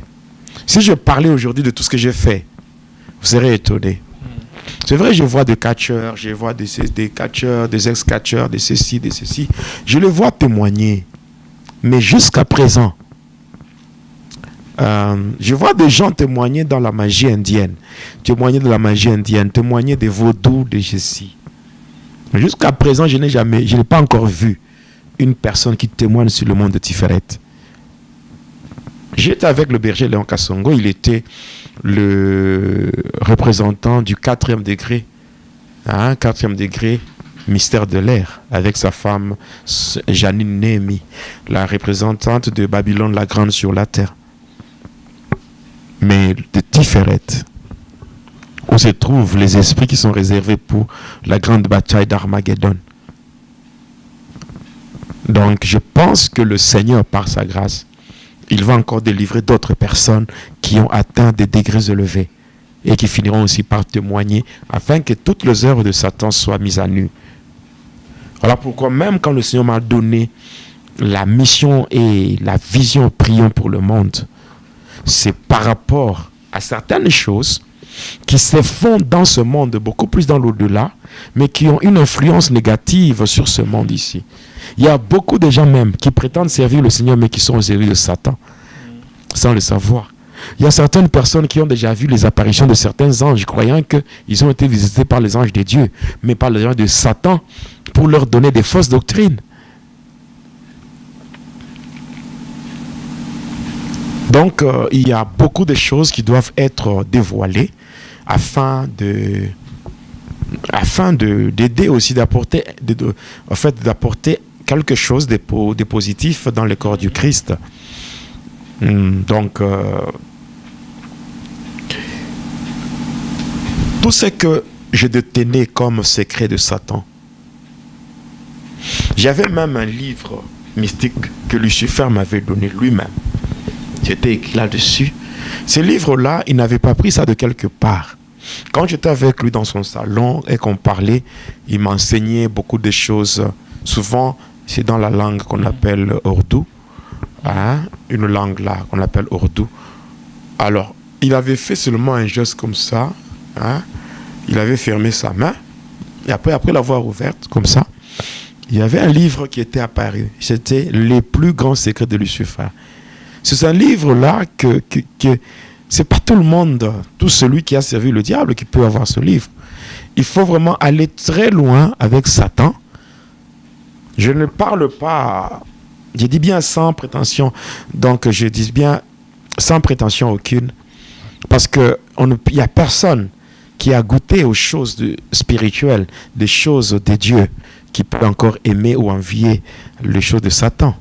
Je parle du pourquoi,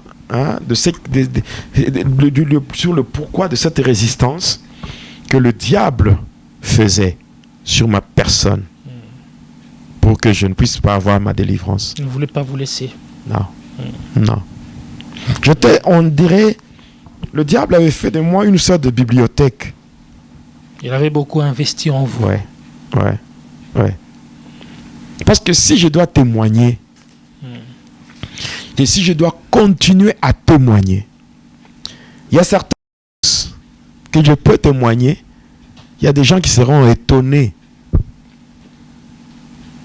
Il y a même des catcheurs.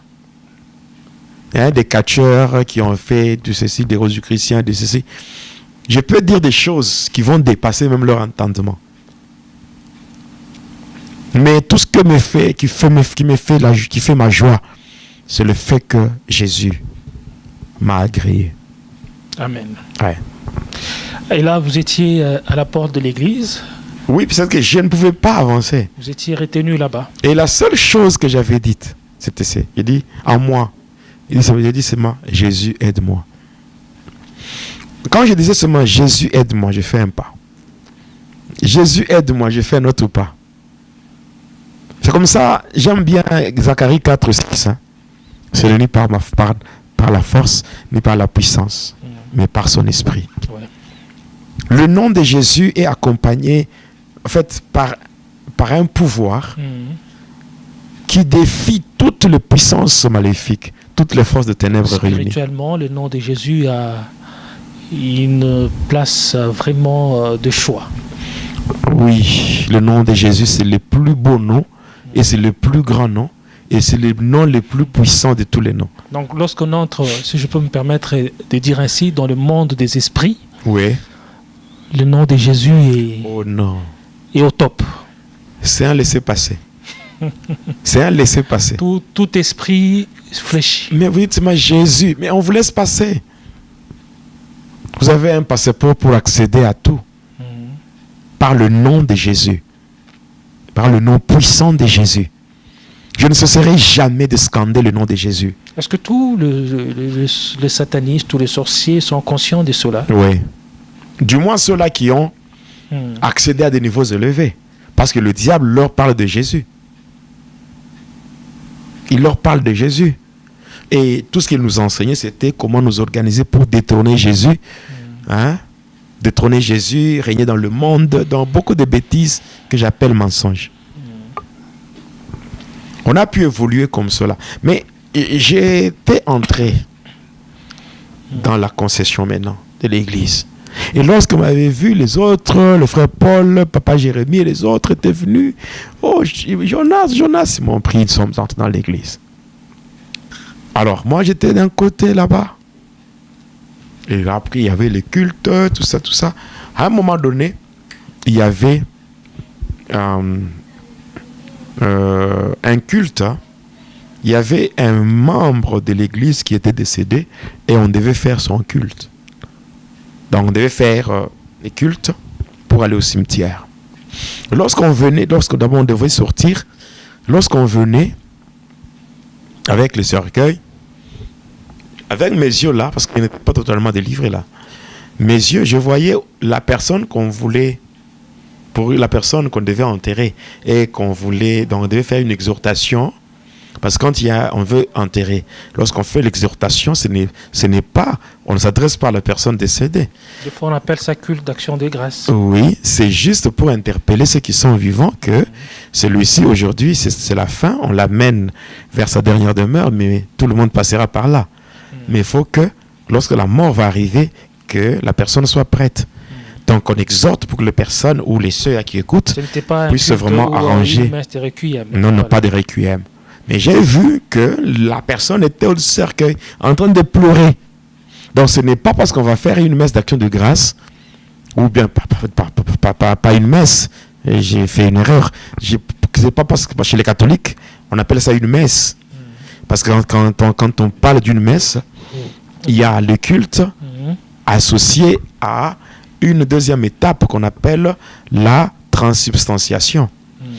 Nous, en fait, les chrétiens, nous faisons un culte d'action de grâce. Mais on parle d'une messe lorsque il y a la parole de Dieu qui est prêchée et après la parole de Dieu, ils font l'homélie. Après l'homélie, à cela, on ajoute une étape de l'Eucharistie basée sur la transsubstantiation. Voilà, maintenant, lorsqu'on devait faire ces cultes d'action de grâce, je vois au-dessus en train de pleurer la personne. Pour dire, l'homme doit faire des efforts pour arranger sa vie pendant qu'il est encore vivant. Et non pas dire que non, je vais mourir comme j'appartiens à une église, on fera pour moi un culte d'action de grâce qui pourra m'introduire dans le lieu de repos. Non, c'est un mensonge. Voilà. Après, lorsqu'on avait fini, on avait amené là et on devait reprendre la salle pour continuer avec le culte de vendredi combat. Et là, c'était vers la fin du culte, lorsque la prière avait commencé, alors c'était difficile. Ils étaient venus du côté là où j'étais, les intercesseurs m'avaient encerclé, alors il fallait maintenant leur donner le flacon pour qu'il soit détruit. Et là, maintenant, il fallait introduire la main dans la poche.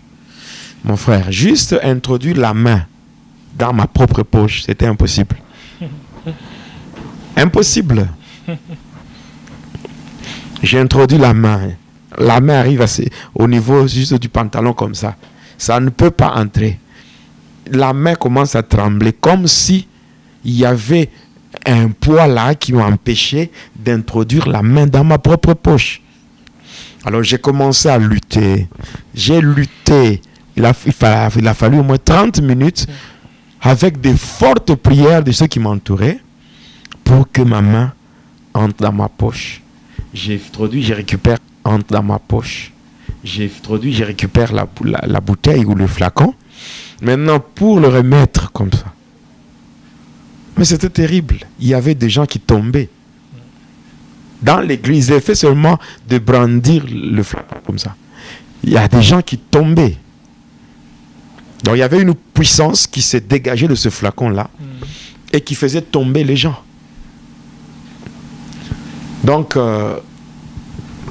bref, pour dire, le diable ne voulait pas que je sois délivré. Mais au final, j'ai cédé.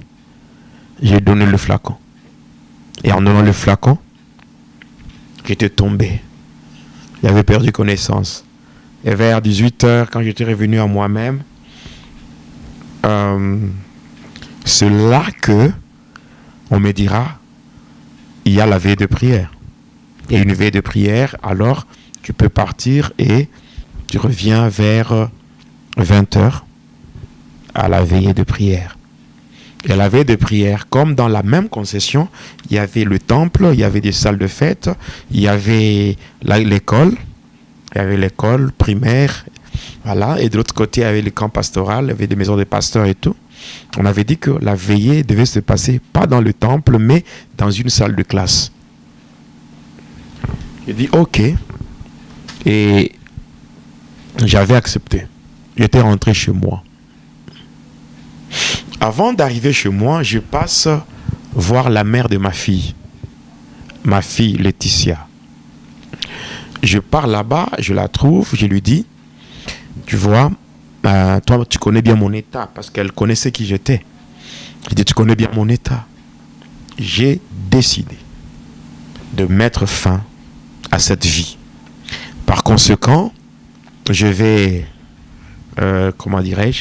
j'ai décidé de mettre fin à cette vie. Par conséquent, j'ai décidé de tout céder, de tout abandonner et de donner ma vie au Seigneur. Mais vu que toi, tu as vécu avec moi, on a eu un enfant. Par conséquent, comme tel est le cas, certainement toi aussi, tu es dans le même cas que moi. Et même si toi, tu n'es pas consciente de ça, mais inconsciemment, tu es déjà contrôlé par le ténèbre.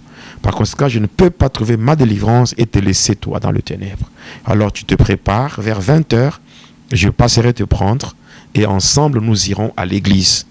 Et là, on priera pour ta délivrance, non seulement ta délivrance, mais aussi l'enfant que nous avons eu ensemble.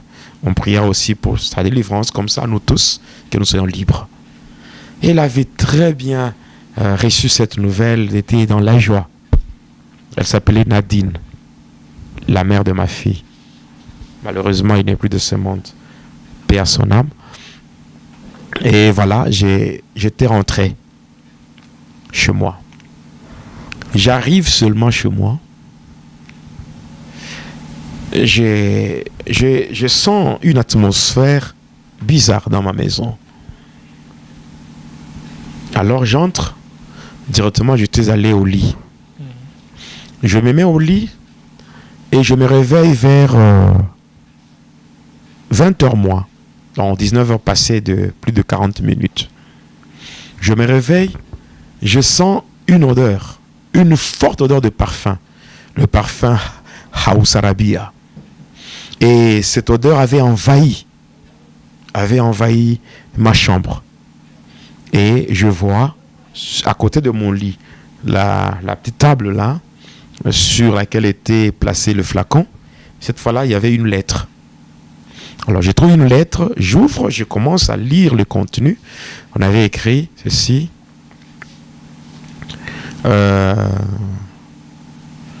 Ton attitude nous dérange beaucoup. Comme tu as jugé bon de nous fausser compagnie. Alors le grand maître a jugé que aujourd'hui, c'est le jour de ta mort. Tu vas mourir aujourd'hui parce que tu nous as trahis. Et là, au bas de la lettre, à la place de la signature, il y avait juste un cercueil avec une croix. Le tout était gravé avec le sang humain. Alors, je prends la lettre, je dis ceci. Si Jésus le permet, je vais mourir aujourd'hui. Mais s'il ne le permet pas, je ne mourrai pas. Vous savez, devant la mort, il y a une seule prière qu'il faut faire. Comme celle qu'avait faite David. Je ne mourrai pas, je vivrai. Il faut que la mort soit remplacée par la vie. Amen. Que le négatif soit remplacé par le positif. Il faut faire certaines déclarations. Je dis, si Jésus le permet, je mourrai. Mais s'il ne le permet pas, je ne mourrai pas. Amen. Je prends la lettre, je la déchire. Après l'avoir déchirée, je commence à rassembler maintenant mes fétiches. Il y avait des fétiches, des amulettes, de ceci, de livres mystiques, tout. Le tout, ça avait fait, ça avait fait un sac de 50 kilos de fétiches. Mettre dans le sac. Maintenant, au moment où je m'apprêtais pour sortir, là, j'étais paralysé. Paralysé, je tombe. Et là, je sens au niveau des articulations comme si ce n'était plus moi. Je commence à trembler. Tellement que je tremblais, il y avait un froid, le froid qui m'avait envahi et je ne pouvais plus rien faire. Je ne pouvais plus marcher. J'étais paralysé totalement. Et je me disais, mais qu'est-ce que je peux faire? Que je reste ici? Et puis un temps, je me dis, oh, comme je ne sais pas marcher, autant que je reste seulement ici. Comme ça, je veux mourir.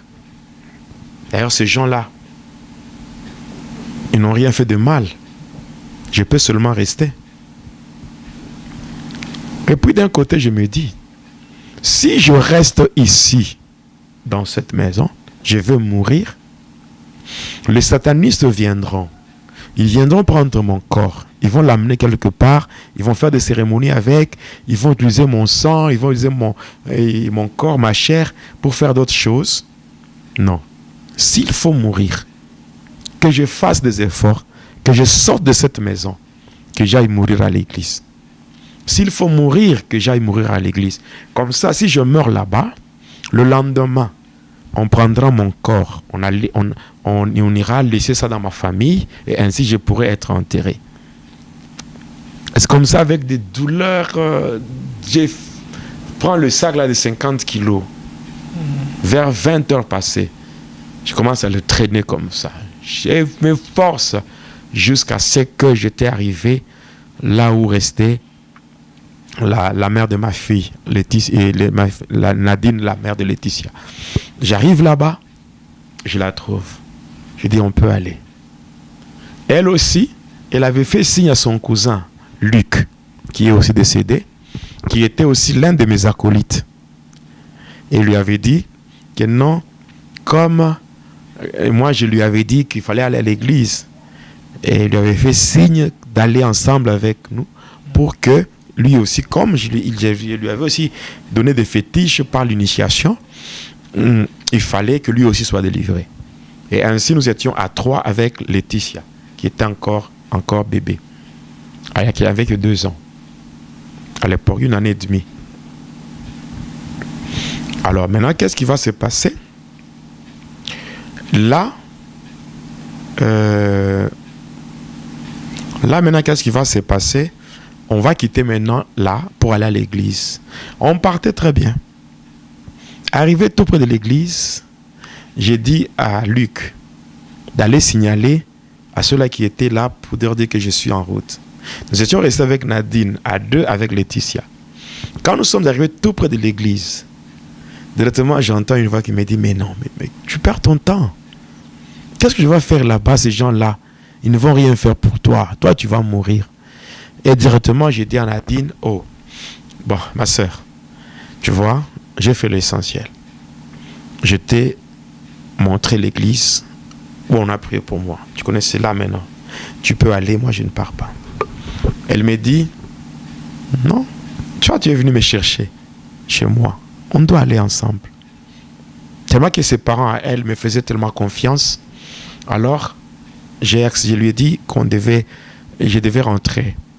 Elle dit, non, il faut qu'on aille ensemble. Je dis, non, moi je rentre. Oh non, on part ensemble. Je dis, si tu veux aller, tu es libre, pars, toi et l'enfant. Vous allez en mon nom, on priera pour vous. Et ça va se terminer par là. Je dis, non, nous irons toujours ensemble. Alors je commençais maintenant à m'énerver. Jusqu'à ce que je m'étais fâché. Je lui dis, écoute, je vais m'énerver maintenant. Il dit, tu veux te fâcher? Fais-le, mais après, lorsque tu vas te calmer, nous irons. Je la regarde et je dis, ah, Nadine, en fait, tu as oublié, tu as oublié qui je suis. Je peux te frapper ici. Je peux te frapper. Elle me dit, tu veux me frapper? Fais-le. Frappe-moi comme tu veux, mais après m'avoir frappé, nous irons à l'église. Ah, je dis, mais toi, qu'est-ce qui se passe? Donc, aujourd'hui, quand je suis en train de parler, je suis en train de comprendre quelque chose. Cette sœur-là, le Seigneur l'avait utilisée pour ma délivrance. Et ainsi, amener une âme au Seigneur, ce n'est pas une chose facile. Il faut la persévérance. Parce qu'il y a des gens qui présentent Jésus aux autres, mais qui n'ont pas cette persévérance pour cheminer ensemble avec ces gens-là. Tu dis à quelqu'un que Jésus est bon, Jésus t'aime. Mais il faut continuer à prier, à exhorter, à encourager, jusqu'à ce que la personne va se convertir et donner totalement sa vie au Seigneur Jésus. la sœur Nadine, Dieu l'avait vraiment utilisée. Et à la fin, je me disais, bon, comme elle me dérange tellement, allons. C'est comme ça qu'avec mon sac et les deux là, nous sommes partis. Nous sommes allés jusqu'à l'église. Arrivé là-bas, c'était dans une salle, nous étions entrés. Et là, j'avais d'abord déposé le sac. Je leur avais dit tout ce que j'avais promis que j'allais apporter, tous mes fétiches et tout ce qui était dans ma maison, j'avais tout mis là-bas et j'avais donné. On m'avait mis dans un coin là pour qu'à un moment donné, la prière, on devait les brûler. Mais moi-même, je présente aussi Nadine. J'ai dit, voici la femme avec qui j'étais. Alors, l'enfant que nous avons eu ensemble est là. Alors, c'est une personne qui a vécu avec moi, alors je ne pouvais pas chercher ma délivrance et l'abandonner. Alors, mais en tout cas, vraiment que Dieu te bénisse pour ce que tu viens de faire. Et Nadine et Laetitia ont commencé à prier pour elle. Et le frère Luc ont prié aussi pour lui là-bas. Alors, après cette prière-là, maintenant, qu'est-ce qui s'était passé? C'était un temps de pause. Alors, moi, j'étais parti me mettre dans un coin. C'est comme si je m'étais isolé. Voilà les gens qui aiment s'isoler de leurs églises. Hein? C'est comme il y avait un brasero qui a de braises rouges parce qu'il y a le feu. Et c'est seulement d'enlever une braise, elle va s'éteindre. Et après, c'est fini. C'est comme ça. Moi, je m'étais isolé pour me mettre dans un coin.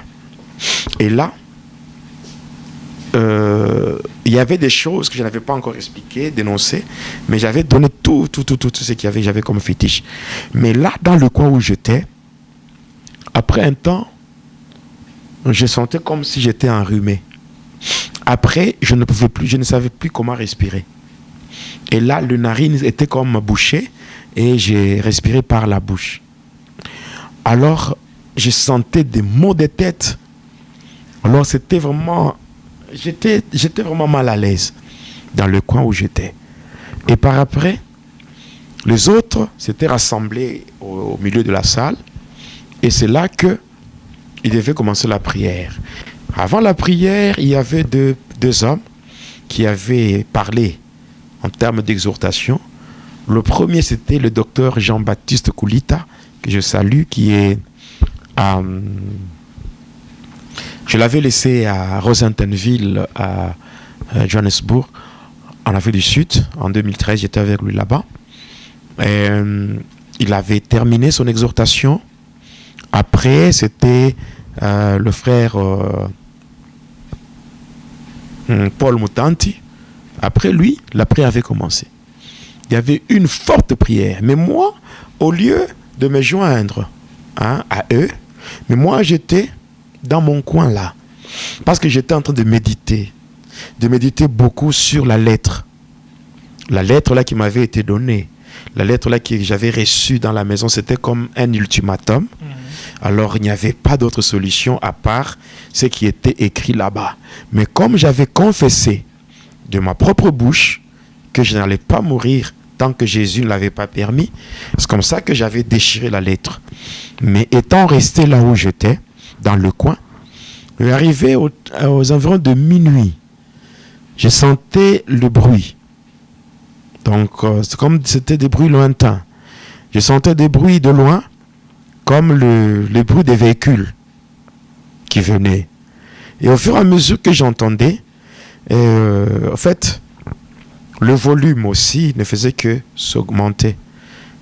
Et c'était maintenant des bruits qui n'étaient pas lointains, mais je sentais ça dans l'enceinte même de l'église. Et après, j'ouvre les yeux, je vois 3 véhicules. Du monde de ténèbres, je les vois là-bas devant la porte de la salle où nous étions. Pendant que les autres étaient dans de fortes prières. Mais moi, je voyais des choses. Et curieusement, je vois 3 démons sortir d'un de sortir de l'un des véhicules. Ils étaient entrés. Non pas là où étaient les autres, mais juste dans le coin où je m'étais réfugié. Bon, ils entrent là-bas. Ils se tiennent devant moi. L'un d'eux avait une lance. Alors ils me disent que le grand maître a jugé bon que je n'allais plus mourir ce jour-là. Mais à ma place, je devais seulement dire un mot pour livrer tout cela qui était dans la salle. Je devais le livrer et c'est eux qui devaient mourir à ma place. Donc il suffisait seulement d'un mot que je devais dire et là, tous ces gens-là allaient mourir. C'est comme ça que je dis, qu'est-ce qu'ils m'ont fait? Qu'est-ce qu'ils ont fait de mal? Et eux me répondent en disant que c'est ce que le grand maître a dit. Par le grand maître, voyez bien Lucifer. Il a jugé bon qu'à ma place, pour moi seul, il fallait que toute cette foule de gens meure à ma place. Maintenant, je me retourne pour regarder les gens que j'étais censé livrer. Quand je regarde là où ils étaient, il n'y avait plus personne. Il y avait juste une couleur rouge qui apparaissait là, mais je ne voyais personne. J'étais vraiment troublé. Et au-dedans de moi, je me disais que est-ce que ces gens m'ont invité ici pour que je sois abandonné à mon triste sort et que ces démons viennent me tuer?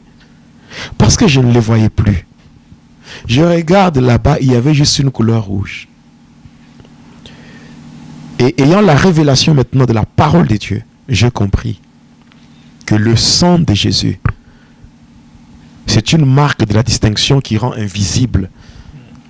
C'est comme ça que, même en Égypte, ayant placé sur l'encadrement des portes le sang de l'agneau, le destructeur, quand il passait outre. Donc c'est ça. C'est un grand mystère. Le sang de Jésus, réellement, c'est un sang qui rend invisible. Oui. Et je n'avais rien vu. Et j'aimerais tout, j'ai dit, mais vous me demandez de livrer des gens qui ne sont pas ici. Eux aussi, quand ils ont regardé, ils n'ont rien vu. Même les démons n'avaient rien vu. Ils n'avaient vu personne.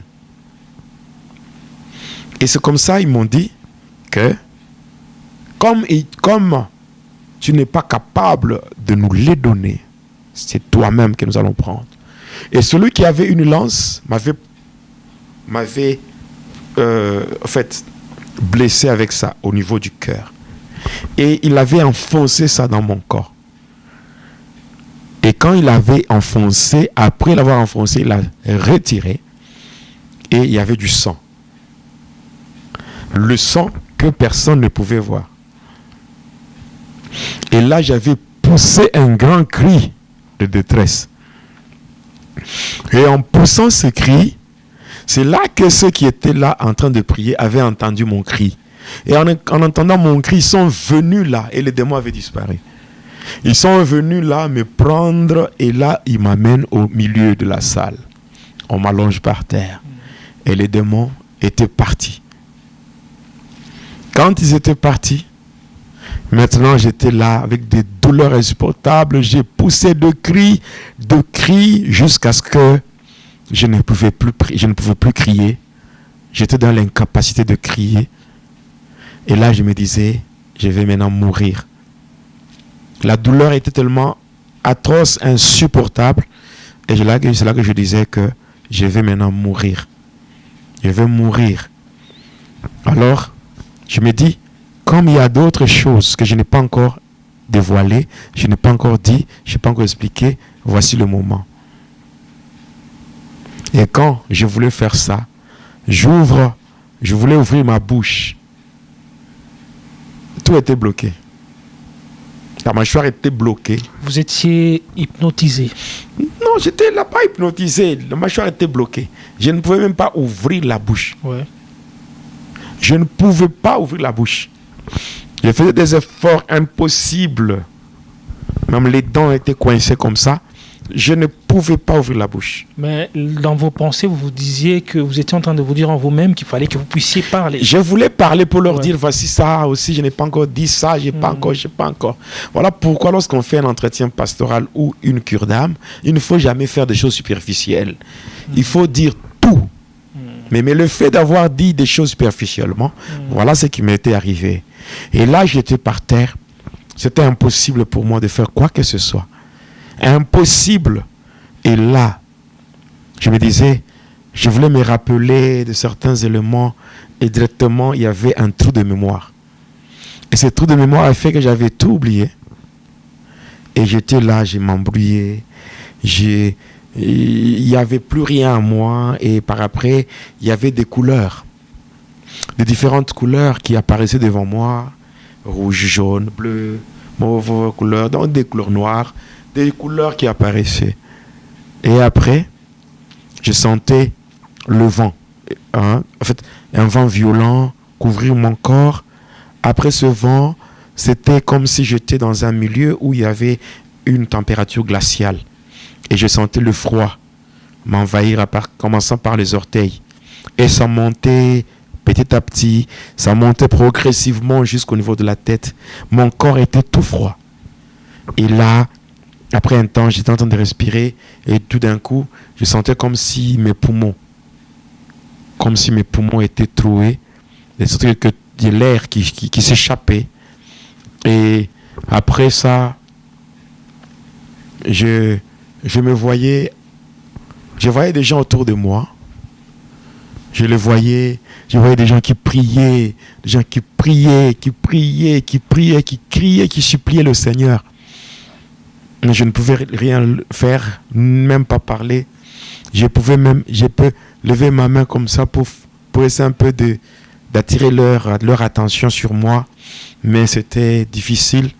Et après un certain temps, j'avais senti comme quelqu'un il y avait comme si on m'avait poignardé avec un couteau et qu'on avait coupé une veine.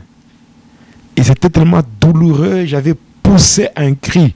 Et quand j'avais poussé ce cri-là, j'avais fermé les yeux. Et c'est comme ça que j'étais mort. Tout d'un coup, étant allongé par terre, je sors. Je sors de mon corps et je me tiens debout. Mon corps est ici, allongé. Mais moi, je suis à côté de moi. Vous voyez? Je suis en train de me regarder comme les gens étaient là, en train de toucher mon corps, de faire tous les mouvements possibles. Et je les voyais. J'entendais tout ce qu'ils disaient. Mais eux ne pouvaient pas me voir. Eux ne pouvaient pas me voir. Ne pouvaient pas me voir. Et moi, je pouvais m'avancer même. Les saisir comme ça, mais je passais dans le vide. Pendant qu'ils étaient en train... Et je vois le docteur Jean-Baptiste Koulita. Il vient vérifier les signes vitaux. Et puis il regarde les autres. Il leur dit, cet homme ici, il est décédé. Et juste quand il a annoncé ma mort, et là les gens commençaient à pleurer. J'ai dit, non mais vous pleurez pourquoi? Mais je suis là. Vous ne me voyez pas. Je suis là. Vous ne me voyez pas. Tout ce que je disais, c'est comme si je parlais à moi-même. Mais je me voyais là-bas, les gens pleuraient, les gens couraient, les gens sortaient de la salle en train de fuir. Il y a d'autres qui disaient, non, mais si le matin, on constate le décès, que la police vient par ici, nous serons arrêtés. Et là, les gens fouillaient. Les gens couraient. J'étais resté là, en train de regarder quelques personnes. C'est 7 personnes qui étaient quand même... courageux et qui étaient restés là-bas. Et après, ceux qui étaient à la porte me voient maintenant. Parce que les gens il y avait une panique totale. Donc il y avait une agitation, une panique. Et ils ont profité par là pour se tenir à la porte, les 3 là. En m'appelant, ils me disent, viens, c'est l'heure du grand départ. C'était des démons. Oui, les 3 là. Qui m'appelle et je sors. Je le suis. On monte dans un véhicule et avec les 3 véhicules qui étaient là, dans ces véhicules, il y avait des démons. Il y en avait beaucoup. On a quitté l'enceinte de l'église, nous sommes partis. On sort de là. C'était les grands départs. Oui. On tombe sur l'avenue Kapenda, de là on avance, on arrive sur Kasongo Michel, et de l'avenue Kasongo Michel, on avance encore sur l'avenue Lumumba. De là on descend avec l'avenue Lumumba jusqu'à l'église catholique Sacré-Cœur, au croisement. Il y a l'avenue Lumumba où il y a maintenant une bifurcation. L'avenue Lumumba qui continue vers la commune de Panda. Et là, vers la ville, c'est le boulevard de l'Indépendance. Alors on prend l'avenue Lumumba qui va vers la Panda. C'était des véhicules normaux? Oui, du monde de ténèbres, oui. Oui. C'est quelle forme? C'est que celle comme la forme que nous voyons dans ce monde. Et ça roule normalement? Oui, normalement. Alors on sont partis. Parce que même certains véhicules... l'itinéraire, là, vous voyez déjà que l'itinéraire, je vous montre bien. Avenue Kapenda, Kasongo Michel, Lumumba. Boulevard de l'Indépendance, on laisse l'église Sacré-Cœur, on prend l'avenue qui va vers Panda. On arrive, on dépasse l'hospice de Vieillard. Après l'hospice... Ils sont calmes, là? Oui. Et là, moi, j'étais là bien ligoté. Nous arrivons au niveau du cimetière de Sapin. C'est par là que nous étions entrés. À partir du cimetière de Sapin, déjà là, après avoir fait la cérémonie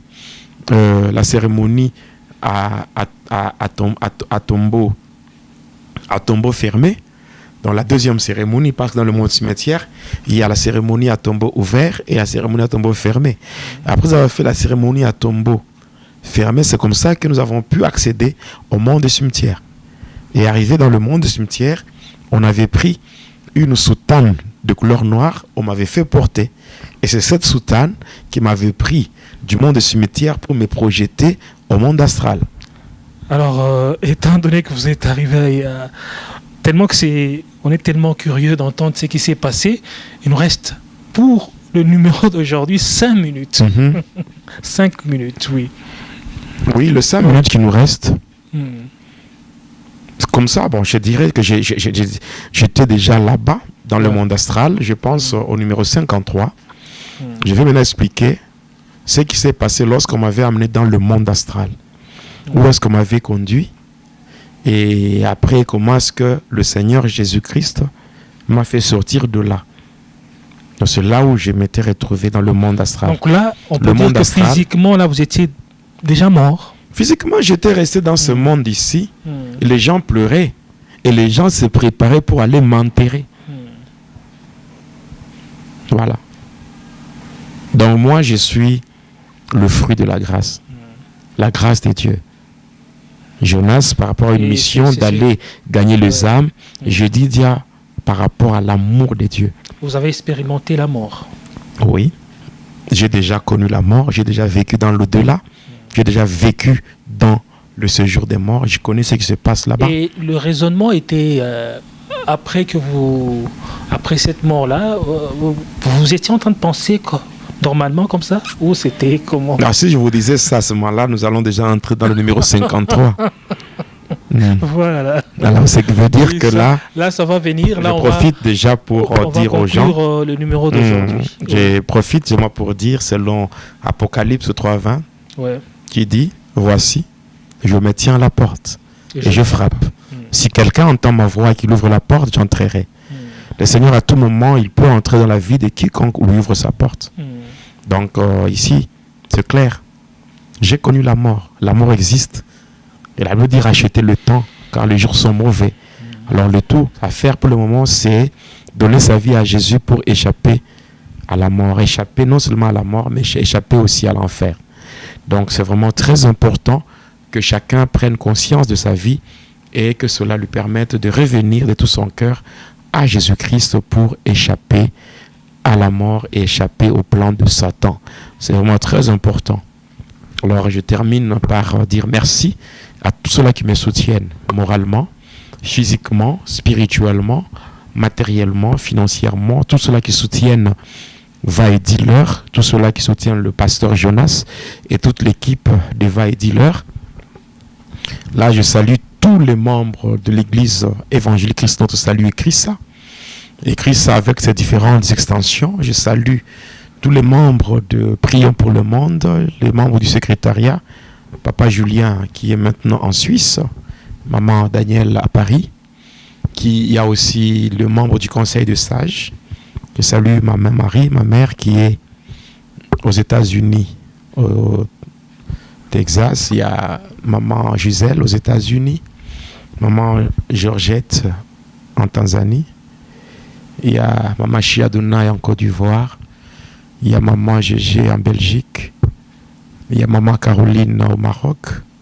Maman Lily en France. Maman Léa en France. Mon frère Josué qui est à Abidjan. Il y a mon frère Eloge Ekis qui est au Canada. Donc je salue tous ceux qui prient pour le monde, les ouvriers, les sentinelles, tous ceux-là qui sont membres de l'intercession du pasteur Jonas. Donc je salue maman Adeline, maman Marie-Claire. Maman Daniel aussi. Je l'ai déjà saluée. Elle est au secrétariat. Oui. Maman Marie-Claire avec son mari, papa Flavien. Papa Pascal aux États-Unis. Je salue vraiment tous ceux qui me connaissent, tous ceux-là qui me soutiennent dans des prières. Vraiment, soyez richement bénis et que le Seigneur Jésus-Christ vous protège. Et pour ce qui est de la suite, c'est le prochain numéro, c'est-à-dire le numéro 53 de Va et Dealer. Vous aurez beaucoup plus de détails passant par rapport à ce qui s'est passé pour ma délivrance.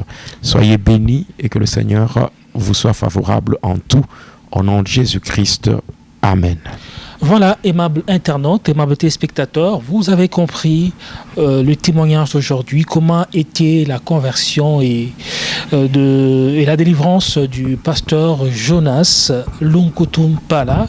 Alors, ce que je peux vous dire est que cette émission a pour but aussi de vous amener au Seigneur. Si vous n'avez pas encore accepté, encore reçu le Seigneur Jésus-Christ dans votre vie, n'hésitez pas, c'est le moment. En tout cas, acceptez Jésus-Christ parce que vous ne savez pas le jour ou l'heure de votre mort. Alors, il y a des numéros sur l'écran de votre télévision. Pendant que vous êtes en train de nous suivre, veuillez interagir, veuillez contacter. Si vous voulez soutenir cette émission, si vous voulez recevoir Jésus-Christ dans votre vie, n'hésitez pas de contacter ce numéro. Alors, partagez cette vidéo, ça va bénir plusieurs. Et si c'est la toute première fois que vous nous suivez, n'hésitez pas de vous abonner. Alors, nous disons merci à notre réalisateur Boni Verdic Béa. Merci au pasteur Jonas pour sa disponibilité. Et merci à vous. On va se revoir sans doute au numéro 53. D'ici là, portez-vous bien. Au revoir. Que Dieu vous bénisse. Dealer. Va et Dealer, c'est l'histoire d'une vie transformée par Jésus-Christ après avoir servi le diable pendant 25 ans.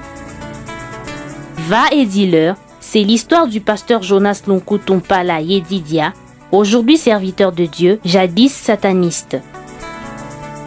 Hormis le témoignage du pasteur Jonas, plusieurs thématiques seront abordées dans différents numéros de cette émission. Pour ne rien rater, abonnez-vous sur votre chaîne Jonas Lunkutumpala, chaîne officielle.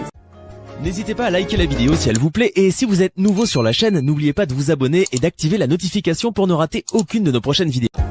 N'hésitez pas à liker la vidéo si elle vous plaît et si vous êtes nouveau sur la chaîne, n'oubliez pas de vous abonner et d'activer la notification pour ne rater